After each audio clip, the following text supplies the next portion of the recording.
Knowledge is power, but to use it functionally is even more powerful. When you learn to express yourself well, that is the best power you could possibly have. That's a tough one. If I don't have the knowledge that I can do this and I can't functionally use it, then how do I express myself? You don't have to know everything about everywhere in order to be a great people person. If you can walk into a room and you are confident enough in your ability to communicate, how could that not go well? To do any of that, you have to have the knowledge. You can't have one without the other one. 3, 2, 1. Hello and welcome to episode 78 of Ruse Radio. We are back again with a very special guest. Special guest, could you please introduce yourself? Well, hey guys, my name is Bob Ross, and I like to paint beautiful photos. That's what I do in the daytime. But if you know me for anything other than that, my name is Vaughn Lambo, going crazy on these damn hoes, a.k.a. Mr. Natty Daddy himself. What's up? How y'all doing? I hope y'all feeling lovely. I got some bubbly. I hope you do too. I'm here with my main man, Roast, and you know how we do when we get together. We talk crazy, we talk good, we talk music, we talk the stuffs. Yes, we do. We do talk all the stuffs. You know, this is the third time we've had Vaughn Lambo on here on this podcast. And you know what I like about this? It's always a pleasure. First of all, you're dressed to impress. Love the outfit. Little something. I feel bad for the audio listeners because they're missing that. I call it Family Dollar 101. A lot of what I got is Goodwill 101. So I'm very close, very close. You gotta do what you gotta do. Gotta do what you gotta do. I must say, too, I was thinking about this just before you got here. Each time you've been on the podcast, it's been a different evolution of the show. The first time you were on, I was recording it on my phone with you inside of a place called Liberty Meds, and I was like, hey, Vaughn, let me get you on the podcast real quick. And I just popped my phone out, and we called that an episode. Literally. Yeah, it's on YouTube. It's still available. All the places the podcast is available. It's still out there. And that was your first appearance on the show. Your second appearance on the show was about, I want to say about a year and a half. Maybe a little over that before today. No, it's longer than that. It was 2021. I know it was during 2021, so it might be about 2 years. It's been a little bit. And the podcast was in an interesting stage at that point then. And now it's also in an interesting place, but I must say, what's funny about it, when I think about moving forward, is that I'm about to leave this little place here. That's and the next crazy time part. we have Vaughn on, maybe while I'm in Chicago, it'll be the fourth time he's on the show, and it'll be in a brand new stage of Ruse Radio. Again. So you just get to keep being, you're like a little, if people just watched each episode of Vaughn Lambo, they would get an evolution. They would see my hair grow. They would also watch you grow, There'd be a lot of hair growing, there'd be a lot of character growth. They'd be like, yo, Vaughn Lambo in episode 1, he wasn't like how he is in season 4. Definitely. He's changed. Definitely. Yeah. How have you changed, do you think, over the last few years? I mean, the first time I talked to you on the podcast was 2018. How have you changed since then? Man, 2018. I imagine that's about 5 years now. Yeah, that's 5 years. 5 long years. Man, 2018. What was I doing in 2018? Well, I was just getting started on a business for sure. That was hell. I was getting paid like a month after the day I worked. Trash. Really? Whew. Hard work. Oh, yeah. Then I got fired from some places, hired by some places, took some places' spots. Yeah, that was great. That was great, actually, because I remember they fired me and then they tried to recruit everybody on my team. Yeah. So I was like, wow, that's crazy. Luckily, they was all loyal to me. They said, dude, you're crazy. And also, he pay us more, so. So was that when you were doing that door-to-door thing you were telling me about a long time ago? Doing the home inspections. Yes, sir. Yeah. Home and that we property talked about that on the first Yep. podcast, I'm pretty sure. Home and property preservation. Still at it like a crack addict, baby. Except the business is way bigger. Got business accounts, all that good stuff. Everything is nice and legal. Business insurance and all that good stuff. Liability insurance. Actually, shoot, I just started. I might end up being going into insurance inspections as far as like general liability and liability on commercial businesses next. What does that mean exactly? What kind of work would that entail? Doing the same thing I'm doing now on like regular houses, except I'd be going into, let's say, McDonald's, or I could be going into a GM factory and basically checking and making sure they're checking off all the boxes they need to be for their insurance policy. Ah. I would be okay with Vaughn Lambo doing that to me. A lot more money. Like if I was a business guy and I was working at GM and Vaughn Lambo walks in, he says, "Hi, how you doing?" I feel like you got the smoothest personality to be that guy, right? We're gonna talk about people, it. it's hard to be mad at you, Vaughn Lambo. I don't need no beef. I just want to come in, do my job. Hey, I even let you know, hey, you might want to fix this, before I finish this. Yeah. They gonna have it in about a week or so. Look, because I know I can give you a week or two to fix it. Look, I'll be back to check, but you might want to fix it because this was what's up. You know what I'm saying? I'll look out for you. I ain't trying to mess nobody up. Well, I was about Everybody to say, can win. I feel like I've heard. I don't know where I've heard this. I'll just put it that way. A little birdie told me one day that there are some health inspectors that do the same thing. I know. I know. And I God bless those people. The crazy thing is the inspector community is not large. No, right. I wonder what the percentage is, right? It does not matter what type of inspections you do. I guarantee you inspectors know other inspectors, and they probably are not in the same field. Because I know inspectors who are not in my field. So how many even different inspection fields are there? It's food. There's So you got food. You have mortgage. You have insurance. And then insurance in itself is just a general term because then you have general liability, professional liability, auto liability, garage liability, and these all are falling under insurance. Right. So insurance already has like 9 by itself. Probably more. Yeah. And then you get into insurance losses, insurance surveys. So these are all just different field categories. So and then you got the regular electrical and plumbing and foundation and general property management inspections. Millions of inspector fields. Oh my God. And you all know each other? It's like just a group of people just knowing each other. Like, hey, you do these inspections. You do these inspections. We all got Spider-Man hats on. Shit, you. And then we just interchange because then the best part is, well, the electrical guy knows somebody who needs a general inspection. The general guy knows somebody who needs electrical and plumbing. Plumbing guy knows somebody who needs and it just trickles down because everybody now, especially since COVID, everybody got some small business or some side gig going on. Ah, interesting. And all inspectors do is flourish on that because the inspection is your gig. So tell me then, how did that whole 2020 COVID situation affect your job? Would it affect your work at all, or was fucked me? Yeah, fucked me good.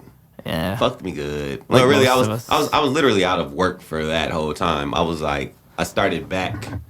I think I started back. I worked last year fully, and then I started back in 2021 because I finished last year fully, and then 2021 I was working.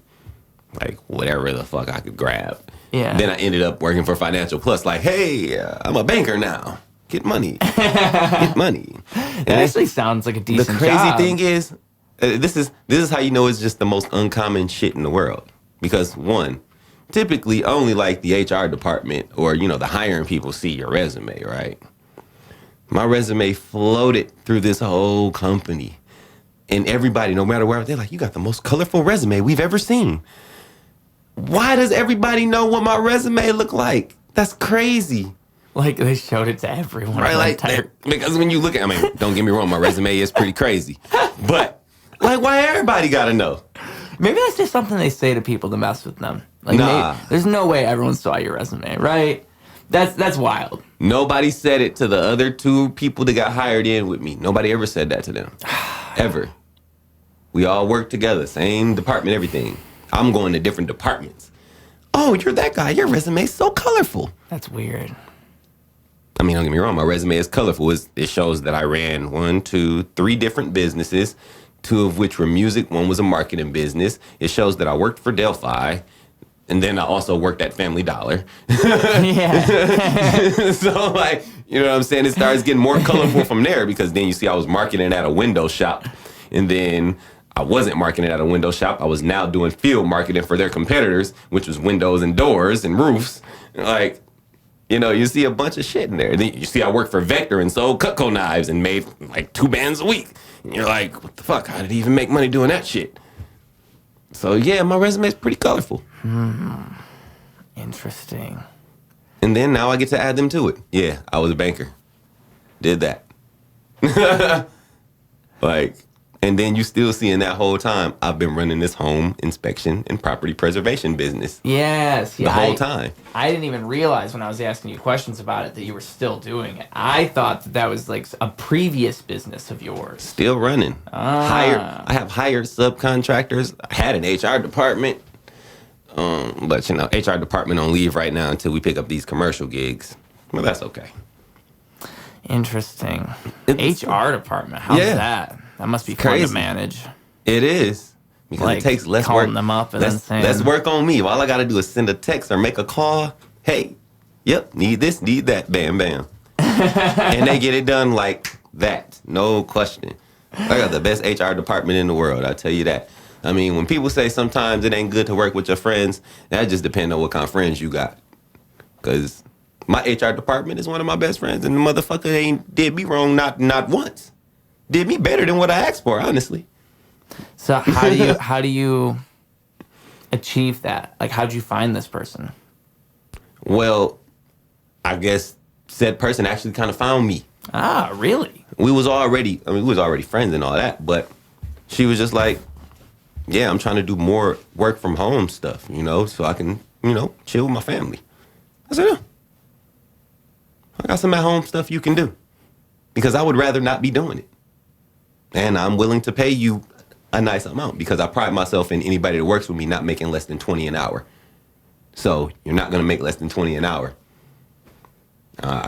Give me about an hour and a half a day. So listen, everyone listening to this podcast, if you want to wait till the very end. He'll give you all of his links, and you can make sure to message Vaughn Lambo, send your resume. Yes, he'll be very excited to see it. Be very professional. He just told you what the pay is. I don't do less than $20 an hour. You heard it. I'm serious about my business.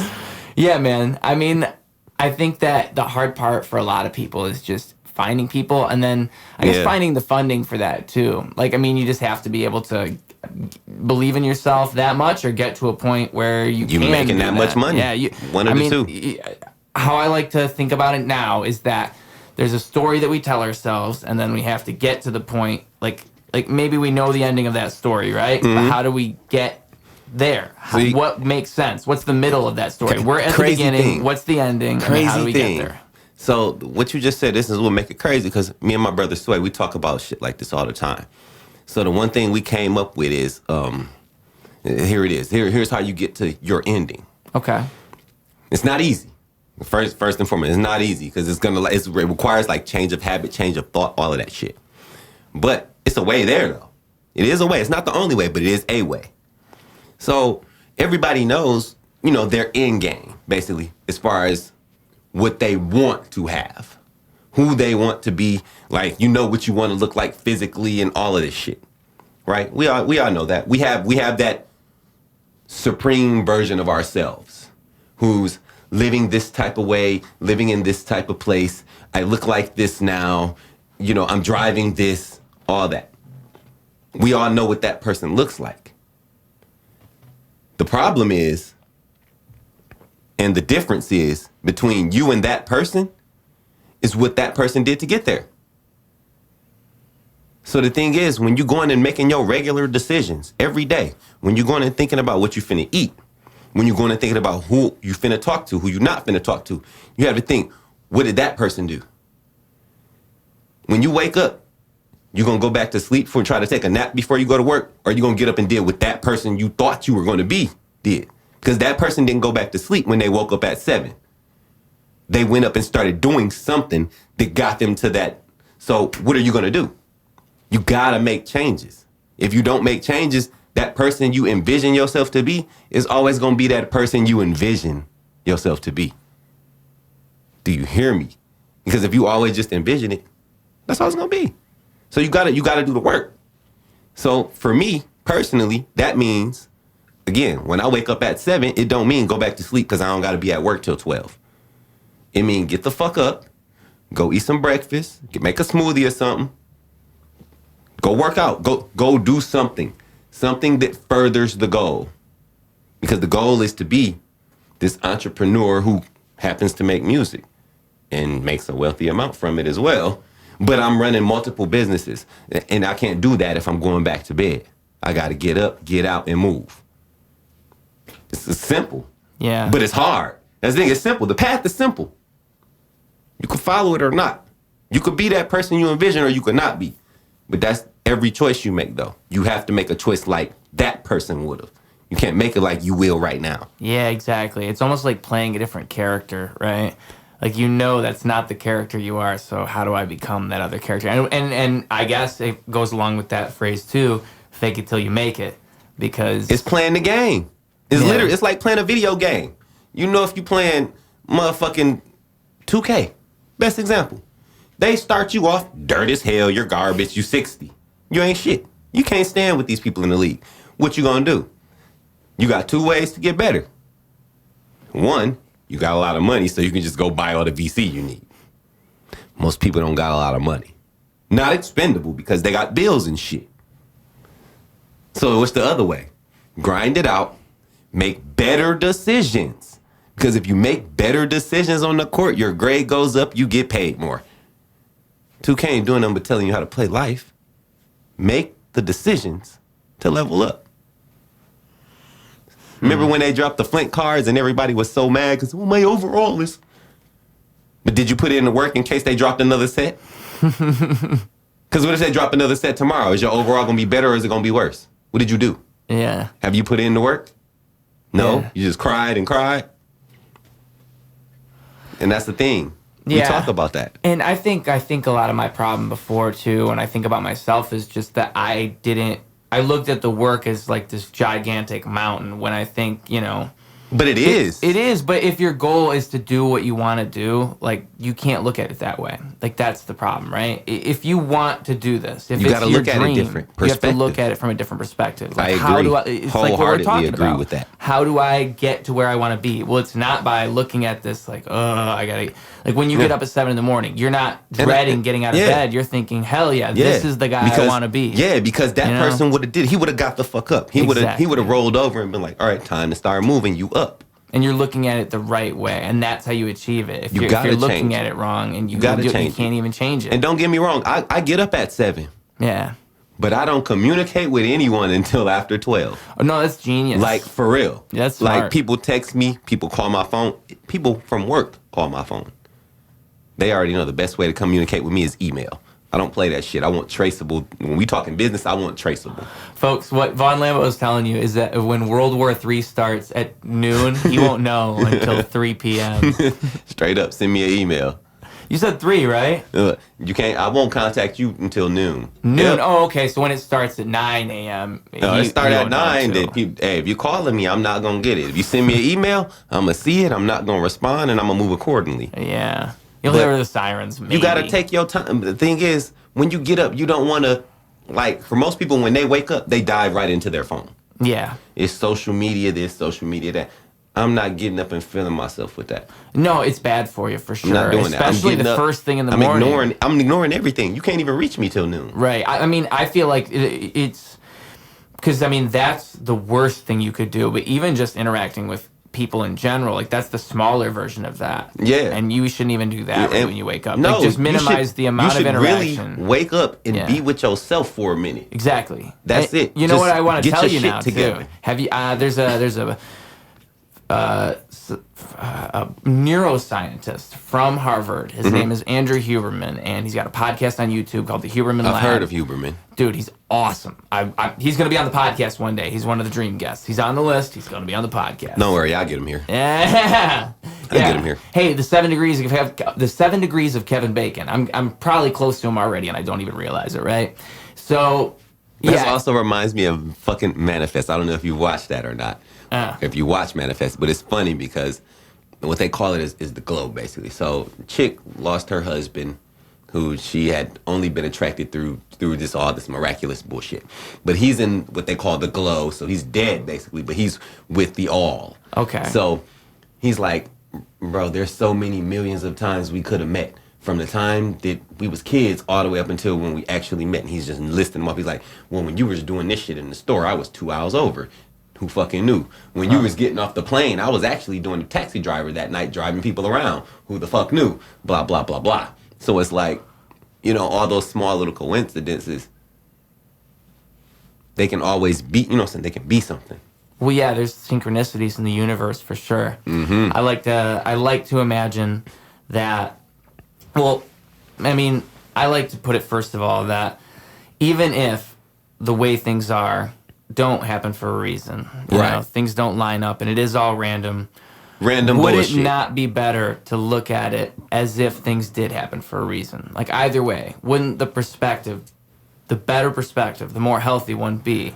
Hey, all these shitty things, all these good things, it's all here for a reason. Everything does line up the way it's supposed to. And when you look at things that way, I think life rewards looking at it that way. I think things feel like they play out correctly when you do that. And here's the crazy side of me. I used to look at things like that. Yeah, but you don't. I don't. Not that and it's not that I don't think that things happen for a reason. I just don't think everything happens for a reason. And when I say that, I don't mean that everything doesn't have its own reason for happening, like in the universal sense. But I think when people use that concept of everything happens for a reason, they internalize it or personalize it, where they're saying, well, everything that happened to me happened for a reason of this for me, which that's where I don't believe is the case. Oh, I mean in the universal sense. Something could have happened to you that was not beneficial to you, but it wasn't about you at all. It was for someone next to you or someone close to you to see happen so that they don't do something that you might be doing and they are looking at you as an example type shit. Maybe that's a case where it's not supposed to be something that it happened to you for a reason for you. It wasn't for you. It was to help someone else be better along the lines. So that's what I'm saying when I mean I don't think everything happens for a reason. It's because I say that because most people really internalize and personalize it. Like, oh, I got into this car accident. This must have happened because... No, nigga, it didn't have shit to do with that. It happened because, nigga, you didn't get in a car accident just because you was drunk and you've already made it through 300 times. You got in a car accident this time so someone else could see what not to do. Yeah. You'll be fine because now you have the means to fix your car or whatever. It wasn't for you. It was for somebody else. You know what I'm saying? Like maybe that person had a kid who got into that accident. It was for the kid to see, hey, you shouldn't be out wild and drinking and driving. Or, you should be doing this. Some things are not for you. They happen to you for a reason that wasn't for you. Yeah. Sometimes the purpose is not just you. And that's the selfish world that we live in that makes you feel that way. Yeah, I agree. Yeah. I mean, because things extend so far beyond you anyway. Butterfly effect. Yeah. So sometimes things don't happen to you for you. It's not always about you. And that's ego that makes people feel that way. And that's why I stand where I stand on that statement. Well, that's why I try not to make any prior judgments to anything either, because you just don't know. Yeah. There's a million factors. You never know. Yeah. But that's the road. Again, that's why it's always just better. Not easier, but better. Be kind, bro. Yeah. And if you can't do that, just be. Yeah. Like literally, just be. Don't go fuck nothing up. Just be until you can figure out how to be better or be kind. Not the easiest path, but hey, it's one. Yeah. It's one. I mean, some people, I don't know if you can teach everyone to be kind. I wish there was a way. I almost feel like it's one of those things where you need that balance in the universe, I right? think Not everyone you can be kind. Teach kindness. Yeah. But everyone has innate kindness and everyone has innate, what we'll call... negativity. Yes. Yeah.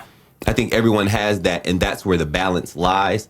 Because some people's innate negativity is greater than their kindness. Yeah. Some people's kindness is way greater than their negativity. And then you have some that is just even killed. I might fuck you up today. I might not. Hey, who knows? But, that's just that's the universal balance. But I think anybody can be taught kindness. I don't think there's any person that's just innately 100% shit. No, I don't think so either. I don't think there's any person that's innately 100% good. As much as everybody want to be like, Princess Diana was the peak of that. No, she wasn't. No, I think both of those things together. Or Gandhi or Nelson Mandela, whoever. Nobody was 100% just innate good, bro. Well, it's the human spirit. Like, that's what it is. It's the fact that no one's either of those. Yeah. I mean, that's why when people talk about celebrities, it's always like a tough way to, like, I even catch myself thinking that way, but I just find it to be such a weird thing. The way people talk about any celebrity. Because you weigh them differently. Yeah. Because, and not you or me, but like in the general public, public weighs them differently because the general public has this crazy idea that because they're celebrities or because they make more money, they're somehow a level above them as a human being. Right, like they're separate. Like they bleed gold or some shit. Yeah. Because trust me, if these celebrities bled gold, every poor nigga would be out here killing celebrities. Right, there'd be a lot more security. But what do they bleed? Blood, like everybody else. Yeah. Yeah, and that's the thing. Like, I imagine it's just like anybody else, where if you were with those people and you showed them kindness, they would actually talk to you just like they would talk to any other person. If I go and meet a celebrity and I talk to them the way that I just talk to people regularly, any celebrity would be my friend. Yeah, and now I'm just gonna have access to a whole bunch of shit. But I'm not out here hunting for that shit because I don't want to just be your friend because you got money. That's no. But that's the whole point of it is that you'd have to stumble across them just randomly. Yeah, genuinely. That's the whole thing. It would have to be a genuine thing. Like, oh, we ran into each other at an airport and we was talking while we was getting some fucking Starbucks. Yeah, me and Carlos Mencia, we just saw each other. And he was like, yeah, fuck it, hey, I'm going to Delaware tonight. You want to fly with me? Well, fuck it. Guess I ain't going home tonight. Hey, babe, I'm flying to Delaware with Wiz. I don't really know what I can't tell him to give you a ticket. I just met him, but I'll see you in a couple of days. But you know what I'm saying? But at that point, okay, you know what I'm saying? We good. I'm not asking you to fly me back to the crib. I'm going to change my own ticket, get my own way back to the crib because I'm not expecting nothing from you. And that's the thing. And also, most celebrities say, I just want to be treated like a regular person. I can't see myself fanning out over no artist. Because to me, I mean, I don't care what other people think. To me, my caliber is going to be up there with you. And if you give me the same production team you got, we're good. We even kill, whatever.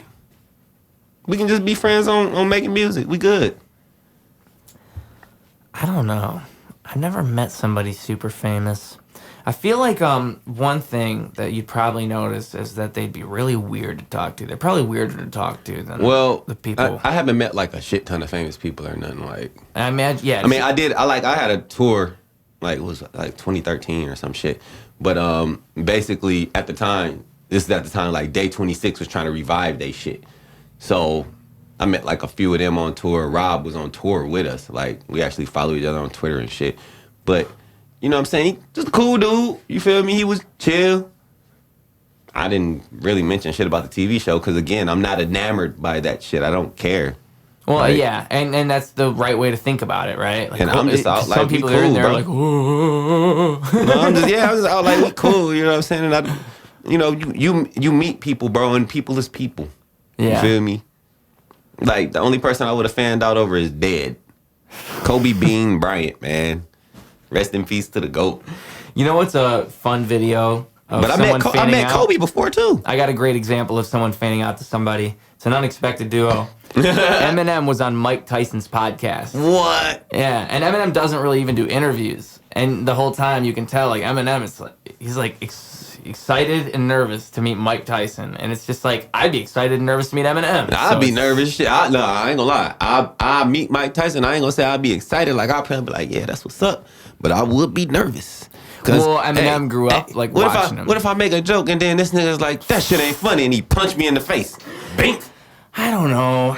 Now I'm also feeling good though because I could go viral for getting punched in the face by Mike Tyson. That's what I was gonna get at. I mean, I have a broke neck and I probably ain't ever gonna think the same, but it's worth it.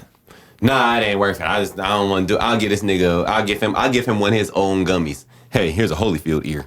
Oh, Because you know he got the gummies that shape like ears. Yeah, they're called Mike Bites. Yes, Yeah. I've bought them a few times. They're actually pretty good. I've heard good things. They're pretty good. Yeah. They are pretty good. If you say all that on this podcast, he probably won't punch you. If you just say, you're right about that. walk right in and say, "Yo, I love that Mike Bites." I think I just got myself together. I'm good. Yeah. We ain't got to be nervous no more. Mike, I see you in Florida. Yo, Mike's also on the list for the dream guest on Ruse Radio. See, I got 2 people. I can get them in. I ain't worried about it. Let's go. Yo, 7 degrees of Kevin Bacon. You're gonna make it 1 degree. It's getting hot in here. 1 degree Celsius. So tell the people about your latest music. I mean, what can they expect coming up from Vaughn Lambo? Man. Keep in mind the release date of this podcast. It might be coming out real soon, right around when this is coming out. You really never know, Never dude. know. You never know. Let me backtrack y'all. I'm just gonna backtrack y'all to like a couple of months ago. By a couple, I mean like 3. We just dropped Who Was King Go Live, which actually the project is actually doing pretty well. It's actually doing exceedingly well, to be honest. And can you briefly explain the difference between Kingo Live and Vaughn Lambo? Oh, that's simple. King Go Live was Philly feels in his feelings, lover boy. He loved y'all. He loved that y'all love him back. And more just emotional. Emotional, not afraid to show emotions, you feel me? And just really, really heavy on like love and relationship and a little more like chill vibe, not as much hip-hop-y, more R&B-ish. Where you got Vaughn Lambo is on the flip side, it's more upbeat, more up-tempo, party vibes. Like, Vaughn Lambo was really known for more fast-paced, So, with Who Was King Go Live, it took it back to let's slow it down a bit. Slow it down a bit. So you get 8 tracks of real good vibes. Starting from the beginning where it's more of a trick where I go with a song called TMS, which stands for Talking My Shit. But it's a little more rappy.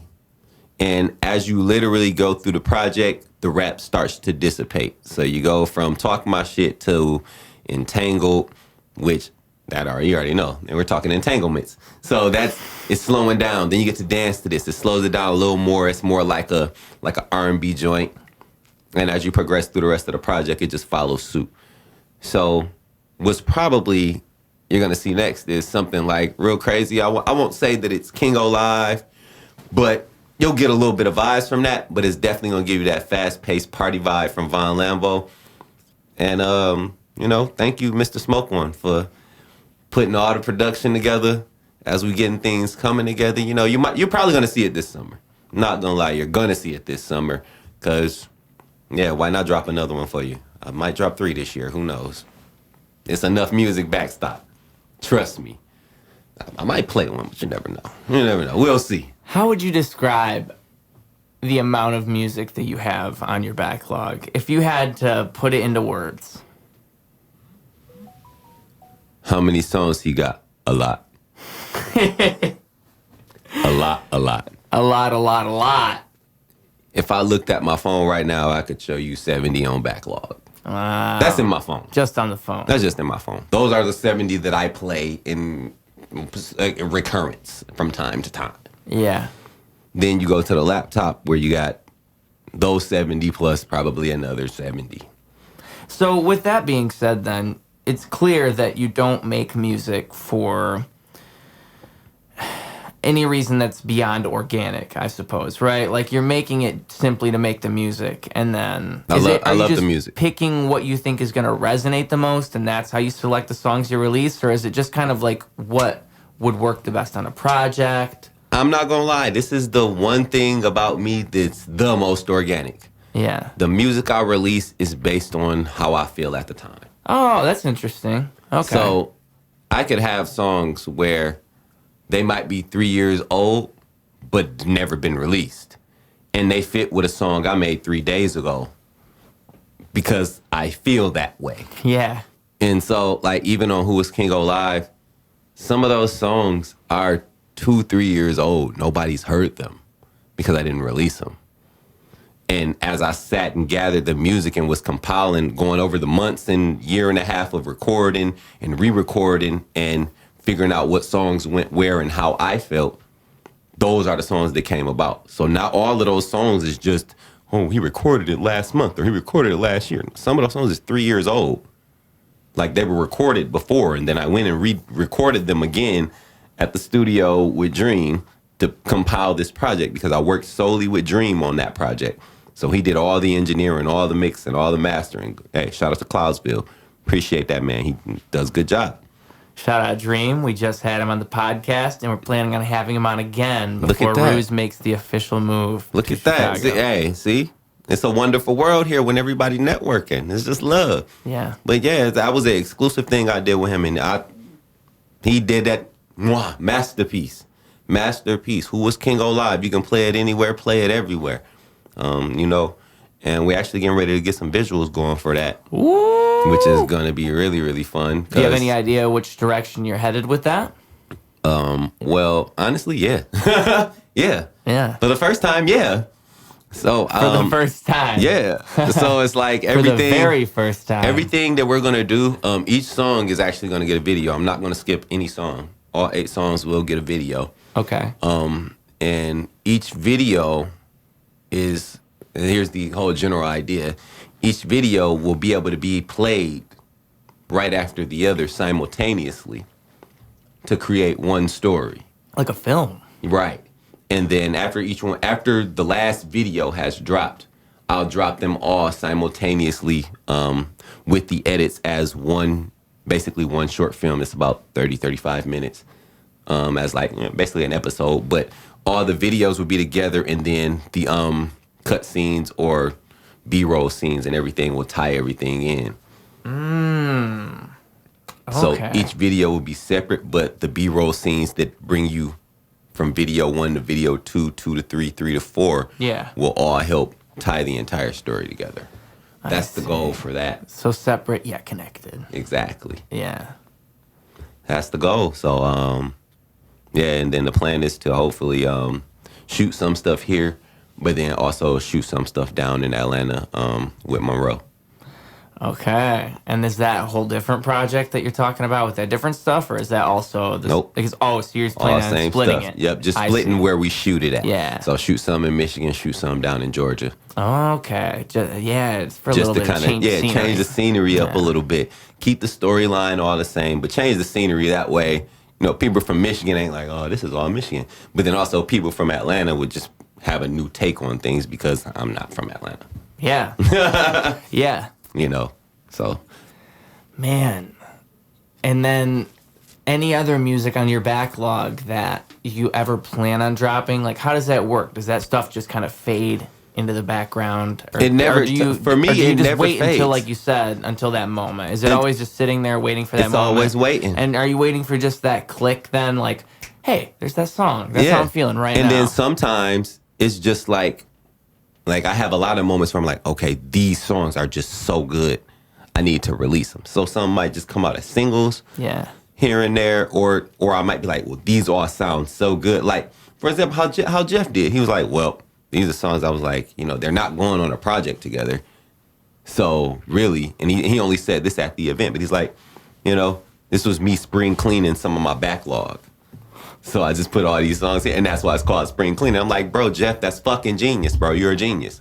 That's Shout out the to idea. Jeff, because Jeff is crazy good with all his genius ideas, bro. Big shout out to Jeff for that. Vaughn But- Lambo, you just revealed live what the name of spring cleaning means. Jeff Because I did don't it know if that's already. been dropped anywhere. That's exclusive Jeff information. already did that. He said, I ain't Well, you worried said it about at the event, but I didn't know that till now. Well, that's wonderful. Yeah. Because Jeff is a mastermind. Jeff deserves his dues too, just like everybody else. You know, I respect a lot. Not even a lot. I respect all of our Flint artists, bro. Whether you big time or not, bro. I respect it because you out here putting in the work. Yeah, no. That's the thing. I mean, for me, it's just, it's beyond how popular you are. It's how seriously do you take your art?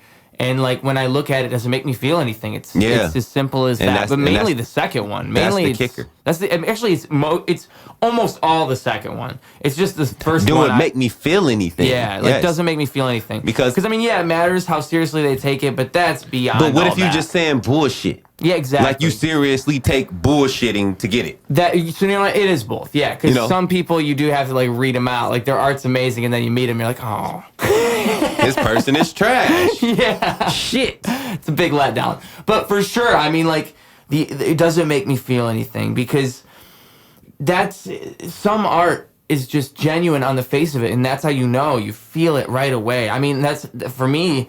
That's what art is. That's how I learned I wanted to be an artist. That's why I love Jeff's whole concept with it, because he did what artists don't think to do, which is clean out your catalog. Clean out your catalog. Clean it out, and he did. Come on, if you know Jeff, you know that those small amount of songs is not his damn catalog. But he did something to give the public something. And he made a really, really great rollout of it, too. Still rolling the motherfucker out, doing crazy shit. Yeah, he had a whole promotional thing going on. It's probably still going. It's still going. Yeah. But that's the genius behind it. So it's like, people, like as far as us as artists, you got to start being creative. Step out that box. If you need help, go get help. It's not that hard. Like, even we was talking about your vocal changes on some of your songs to make it feel different, make it sound better. Do those things. Don't be scared. Do them. Yeah.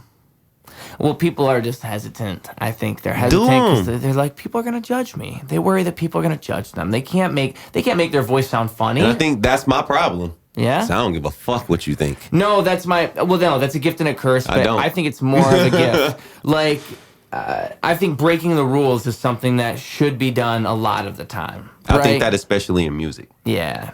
Because the rules is old. The rules, like, we're in a whole different, like, this shit is technological now. I don't gotta run city to city to be city to city. We live right now. Yeah. We don't even know what city we in. Like, come on, be honest. The times have changed so much. You got to change with the times. You got to flow. Yeah, you do. In the words of Bruce Lee, be water. You put water in a cup, it becomes the cup. You put water in a teapot, it becomes the teapot. Be water. Flow with the time. I mean, if you don't, you're only making it hard on yourself if you're being honest. Yeah. You learn that through a lot of things in life. Trial and error. I mean, but trial and error teaches you to go with the flow, right? Because the trial and error, and when it goes well, everything goes well. Right. So you tried and it worked. But the error, it goes wrong, and you're supposed to learn from that too. And that's the part everybody hates, because most people don't learn from their error. No. They will go and remanipulate the trial from the win aspect of it and not change where they erred just because they're being bullheaded, being ornery, whatever you want to call it. But they so stuck in, oh, this gotta work because I thought of it. Who the fuck are you? Yeah. Who the fuck are you? Well, and it goes back to, like, things happen to you for a reason beyond you. Bam. Yeah. Like, who the fuck are you? And that's that ego again. Ego always, when you follow the yellow brick road, you land that ego all the time. Even after you get to money, you land that ego. Because the only reason this person want to keep this amount of money or keep this amount of stature is because they need to look like this to everybody else, because that's what they convinced everybody else they are, and you land back at ego every time. Yeah, I mean, I try to just, if I can, promote the idea of not having an ego, if that makes sense. I try to do it. Because to me, like, the best lessons I've gotten in life is to put my ego aside and to just move forward. The most beautiful thing I think a person can experience is an 8 of shrooms in a dark room and feel ego death. Well, listen, I wasn't trying to reveal my methods, but... But no, feeling ego death is crazy. Because when you feel that ego death, it really, it humbles you so much. Yeah. Because part of ego death is realizing how you was wrong. Not how everybody wronged you, but how you was wronging other folks. It's hard to describe when you haven't experienced it for real, because it's almost when you experience something like what you're saying, I feel as if it's a big emotional thing, too. Well, it's emotional, but it's because it's so clear. Like, it's so coherent in that moment that you know it's true. Like, oh, I've been getting this wrong this whole time, and that's why it's emotional. Because it's like, oh, I thought it's I was all me. Yeah. It is my ego. It's been my ego this whole time, but you can't, until you step outside of it, you can't see it for what it is. And that's what's so crazy about it, That's man. the hard part, because It's very difficult. for the average human, they'll never do it, ever. Well, yeah, because that's scary. I don't think it's scary at all. I think it actually is a great. I think that's why people enjoy microdosing. I think because they definitely enjoy microdosing because balance that in short doses. It gives you a bunch of synapses clicking. You become a little happier when you microdose because you got different brain synapses clipping that weren't clicking before. Yeah. And so because they're clicking, you're using just a slight amount more of your brain capacity. You're looking at things slightly different, but also what most people don't know is that when you're doing that microdose like that, it helps clear up your pineal gland. If you also, taking the, just in microdoses, it ain't doing nothing crazy. I mean, if you really want to go crazy, you got to stop doing fluoride, toothpaste, and all this other shit. But it does help. Yeah. It helps decalcify. Yeah. Because what do we use to make all our fucking medical drugs? Right. Fungi. Fungi is amazing in terms of how close it is to humans and the biology of it too. And it's the largest living organism in the United States. There's a giant fungi under a forest somewhere. I can't remember where exactly. Do you know? I'm not sure exactly where, but I do know what you're referencing for sure. Yeah, and I look into stuff like this all the time. Like I'm the friend where everybody's like, dude, he always know these weird random facts and but yeah, bro, because I like to have knowledge, bro. It's not the knowledge is power. Knowledge is power, but to use it functionally is even more powerful.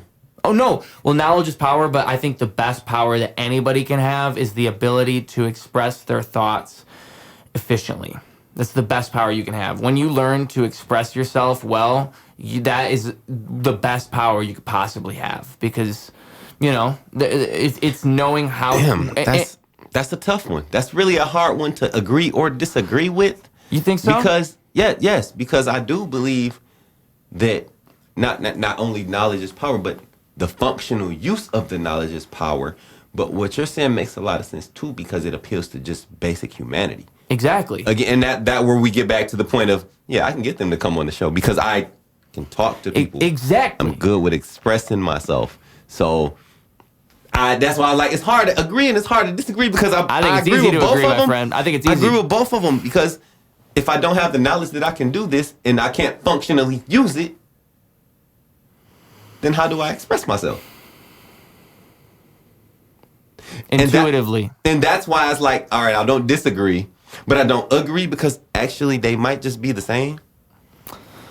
Intuitively. You would express yourself intuitively. Well, because to have the knowledge, and then to functionally use it would be just as good as, or not, if not the same as, knowing how to express yourself. No, but I think that is not necessarily, it doesn't really stop it, because it requires just because knowledge you don't of self. have the knowledge of knowledge of self. Yeah, exact knowledge. But just like there it is. What it would be is like, can you read a room even? Like, is your contextual knowledge good enough? Like, where you are right now, is that good enough? And can you read that? And do you know how to play off of that? Right? Because you don't have to know everything about everywhere in order to be a great people person. Not at all. I agree with that. Yeah, wholeheartedly. And I think that if you can carry that with you on your back, that's what I'm really saying. It's like the fact that if you can walk into a room and you are confident enough in your ability to communicate, and you just know it, that's the story you tell yourself. I'm a great communicator. Well, then boom, you're a great communicator. Especially if you really, really are. If the universe agrees with that, boom, dog, you are set. Like, how could that not go well? Because in any room, you just have to put yourself in the right rooms as that fantastic communicator and then communicate. Not be that asshole that talks to celebrities, like asking them all a million questions. No, just communicate with them like a human. That's what a great communicator would do. Those things. Like, that stuff matters. And the crazy part is, I agree with all of that. So where do you disagree? I don't see how you could disagree with that. It's not the disagreement. It's the agreement that makes them one and the same. Okay. Because to do any of that, to believe that you're a good communicator, to actually go and communicate, you have to have the knowledge to communicate. Right. You have the knowledge. You have to have the knowledge of a strong belief system to believe in yourself. And that's where I get back to knowledge is power, but it's only as powerful as your functional use of it.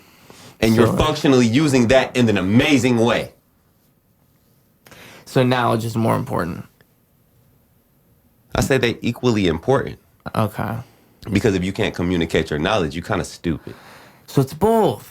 You know, that's why I'm saying they're kind of one and the same. It's like a yin and yang thing. Ah, I'm getting you now. Yes, sir. So you it's not even that it's hard to agree or disagree. It's that It's you that agree I can and agree you disagree. or I both. It's both. It literally is both. They come together. They are one. That's a great one. Yes. Wow, look at this is a meeting of the minds right here. Literally, they are one, and that's what makes it make sense. Yeah. Because you can't have one without the other one. Like, you can't communicate well without the knowledge of communication. No. But you can't communicate without the knowledge. No, and I because think you don't have anything to communicate. I think it plays off of exactly. I was going to say even it goes backwards. Yes. To where the communication you get more knowledge. Yes. Because I learned the most through talking to people and the experience too. So you need both. Like because I never would have even had that perspective had we not just had this conversation. Exactly. Life's a beautiful thing in that way, and that's why I love collaboration. And I think that's why I want to go to Chicago, man, because there's just more life to be seen. More. And I need to see more. I agree with that. Yeah. You got to see more. See more, doing more, feeling more. Them three. You know what? It's like how they say, see no evil, hear no evil, do no evil. No. See more, feel more, do more. I think that you just put into words the reason I like. I'm walking around that city sometimes. I'm just looking around, and I can't help but smile almost. Like I feel like there's something in my soul that's just being confirmed. And I think it's what you just said, that I'm seeing more, that I'm doing more, and that I'm feeling more. It's such a crazy feeling to even describe. That's why it's hard to put words to it. Well, and I'm glad that you just said that, because that is kind of how it is to me. I just feel like there's more in the fucking... fears. We got a couple fears. As humans, we got a couple fears. We're born with them. Loud noises. Bang, bang. My dog's still stuck on that one. Moving away from where you were born. You know what? You know how I know that's true? Because I was thinking about that as I was making this decision, and it's like, I thought no one in my family's really done that except maybe one. And the last thing is just dying. So we already know everybody's scared about we all that. know that one. So number two is the thing, though. But let me. So one person in my family's done that, and then I thought, wait a minute. Most families are like that. Most families, they all get born in one place and they stick around. They never leave that little. If it's not that plot of land, then it's maybe like I'll go buy a house around the corner from my mom now, a county over. And then I'll go buy one by my mom over here and by my dad over here, and that way we're all just X amount of minutes away from each other. That's where I am right now. You know what I'm saying? That's what this is right here, right now, as we sit here. That's what the crazy part for me is. I don't know why the fuck I'm still here based on that logic. Yeah. Because my family situation is like mostly shit. So it's like, I don't have a family reason to be like, yeah, I'm here. No, I'm here because, bitch, I was born in Flint and we did not have a great financial structure. Mm-hmm. So I got to figure it out and get the fuck on down. But I just didn't realize that was what I was in until recently. I didn't have the self-consciousness, right? It's a thing. The self-awareness. Because I think it is just being conscious of the situation and realize I had to travel to see it, really. Because the energy I feel in different places is always different. Yeah. It's always different. And it feeds into my soul in a way that Flint never could. That's the part before COVID, bro. I was in Atlanta a few times, but I loved it because we was putting together a tour. I was putting together a tour with some folks from Ohio. Since now, most of them, or at least half of them, have moved to Atlanta. Yeah. And I'm like, what the shit? But it was the Lemon Pine Drop crew. And we was really touring out. Like, I was down there for my birthday because... I love that name. Lemon Pine Drop Crew. Yes. Wow. So we had a show down in Atlanta on my birthday. I'm like, what? Oh, yeah, I'm flying to Atlanta for my birthday. Fuck it. Here we go. Show amazing. My homegirl Charlie B pulled up. My best friend was there because that's my general manager. So she generalizes the crew, makes sure everything in motion. But you know what I'm saying? We all there just having a great time. And then this motherfuckers even sung me happy birthday. I said, whoa, this is great. And then COVID hit. I said, damn it. And I'm still in talks with everybody. I still post a couple of the clips and reviews and stuff because we had a great time. It's just, that's what I'm talking about people just energy. Not again, nobody's 100% good, nobody's 100% bad. But this group together, when we stepped together, it was the closest to 100% good energy you would feel. Yeah. And energy feeds off of itself. Because it wasn't about nobody getting no particular shine. We were just all coming out as a group, packing out event spaces. That was it. So it's like, we good. We don't care who came to see who. Because we all here to see y'all. We all here to see each other, basically. Which is crazy. I ain't never been a part of nothing like that before, where it was like, say you got 10 artists, and all 10 artists is there and happy to see the other artists perform. Yeah. It reminds me of, you're familiar with Odd Future? Yes. It has to be the energy of a big group like that, or maybe Brockhampton as well. And it's crazy because we weren't all friends. Again, I'm from Flint. Most of them was from Ohio. Yeah. I think we had maybe 1 or 2 people from Detroit. I was the only one from Flint. We had 1 or 2 people from Detroit. The other 6, 7 from Ohio. But everybody was there to see everybody perform, because before we actually did all this, we had it was 3 different showcases. I think that really demonstrates to you that the art is bigger than yourself when you're in something like that, too. Because it just feels bigger than you. It was so crazy, because it was like, all of a sudden, I didn't know none of these people. But then when we all got to Atlanta, 3, 4, like a month later, everybody's just like, yeah, we good. What's up, bro? What's up, sis? We good. You need to stay in this Airbnb tonight? Your Airbnb? And everybody was literally like, everybody going in on food. We all pulling up at the grocery store together. All right, you got 10, you got 10, you got 5, you got 5. Bet. We eating for the week. Yeah. And it was like, it was really on some real just artist, rapper shit. We out there, we rent the Airbnb out. We got 10, 12 artists, 2, 3 Airbnbs. We good. And we out there for the week, pulling up at shows, coming in, because every artist done brought some people with them. So, and we not just coming 10 deep now. Now we coming like 60 deep to every event by ourselves.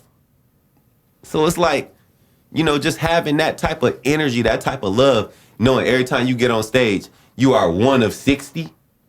And no matter what, 60 people in a venue out of maybe 300, 500 already got your back. There's no way of 60 people not going, the rest of them not going to just jump in. Yeah. Because it's just good energy. And here's the trick, though. We were smart enough to not have all 60 people just right in the front. That's dumb. No, we put a couple back here, a couple in the back over here, a couple in the middle. So when everybody get to rocking, it's spaced out through the crowd. So the crowd is like, bro, it's coming from everywhere. We got to jump in. To make it all inclusive, interaction is the best. If you don't got no interaction, you losing. So we made that interaction happen. And it was like, bro, people, that's why they in Atlanta now, because people kept calling us back. Like, I can call them up now and be like, yo, I'm being in Atlanta. What's going on? And it's going to be nothing but love, just because we spent that time touring together, that little bit of a tour before COVID really shut it down. And it was amazing. So do you plan on returning to Atlanta? I'll be back there in a couple of weeks. A couple of weeks? No questions at all. And I at least got to go in November because my goddaughter there, and that's her birthday. So I got to be back there in November every year. And I got to go down there and make music, because I also got a club promoter down there who I fucking went to elementary school with. No way. Met her on the plane back on the way from said tour I'm talking about. Wow. We ended up on the same flight back, which was crazy. Synchronicities of the universe, man. And seen each other on the plane. Got out and chopped it up for a minute, exchanged information. Now we linked in. Anytime I go down there, I'm good to go and perform. Anytime she come up here, we good to go and make some music, get her some promos together, because she does like even the radio promos, she does the voices for them for some of them. So she'll come over to the studio, record little voiceovers, yada, yada, yada. Done deal. So, it's a working system, a working family system of musical stuff. Yeah, that's the best way. I mean, collaboration, when you can find ways to use your skills for one another, that's the best collaboration, right? And that's it right there. I'm going to go ahead and have one of these Budweiser. Yeah, go for it, man. Go for it. It's a good time. This is a family podcast, and those are actually filled with water, just so everybody knows. Yep. Yeah. But I mean, yeah, I wonder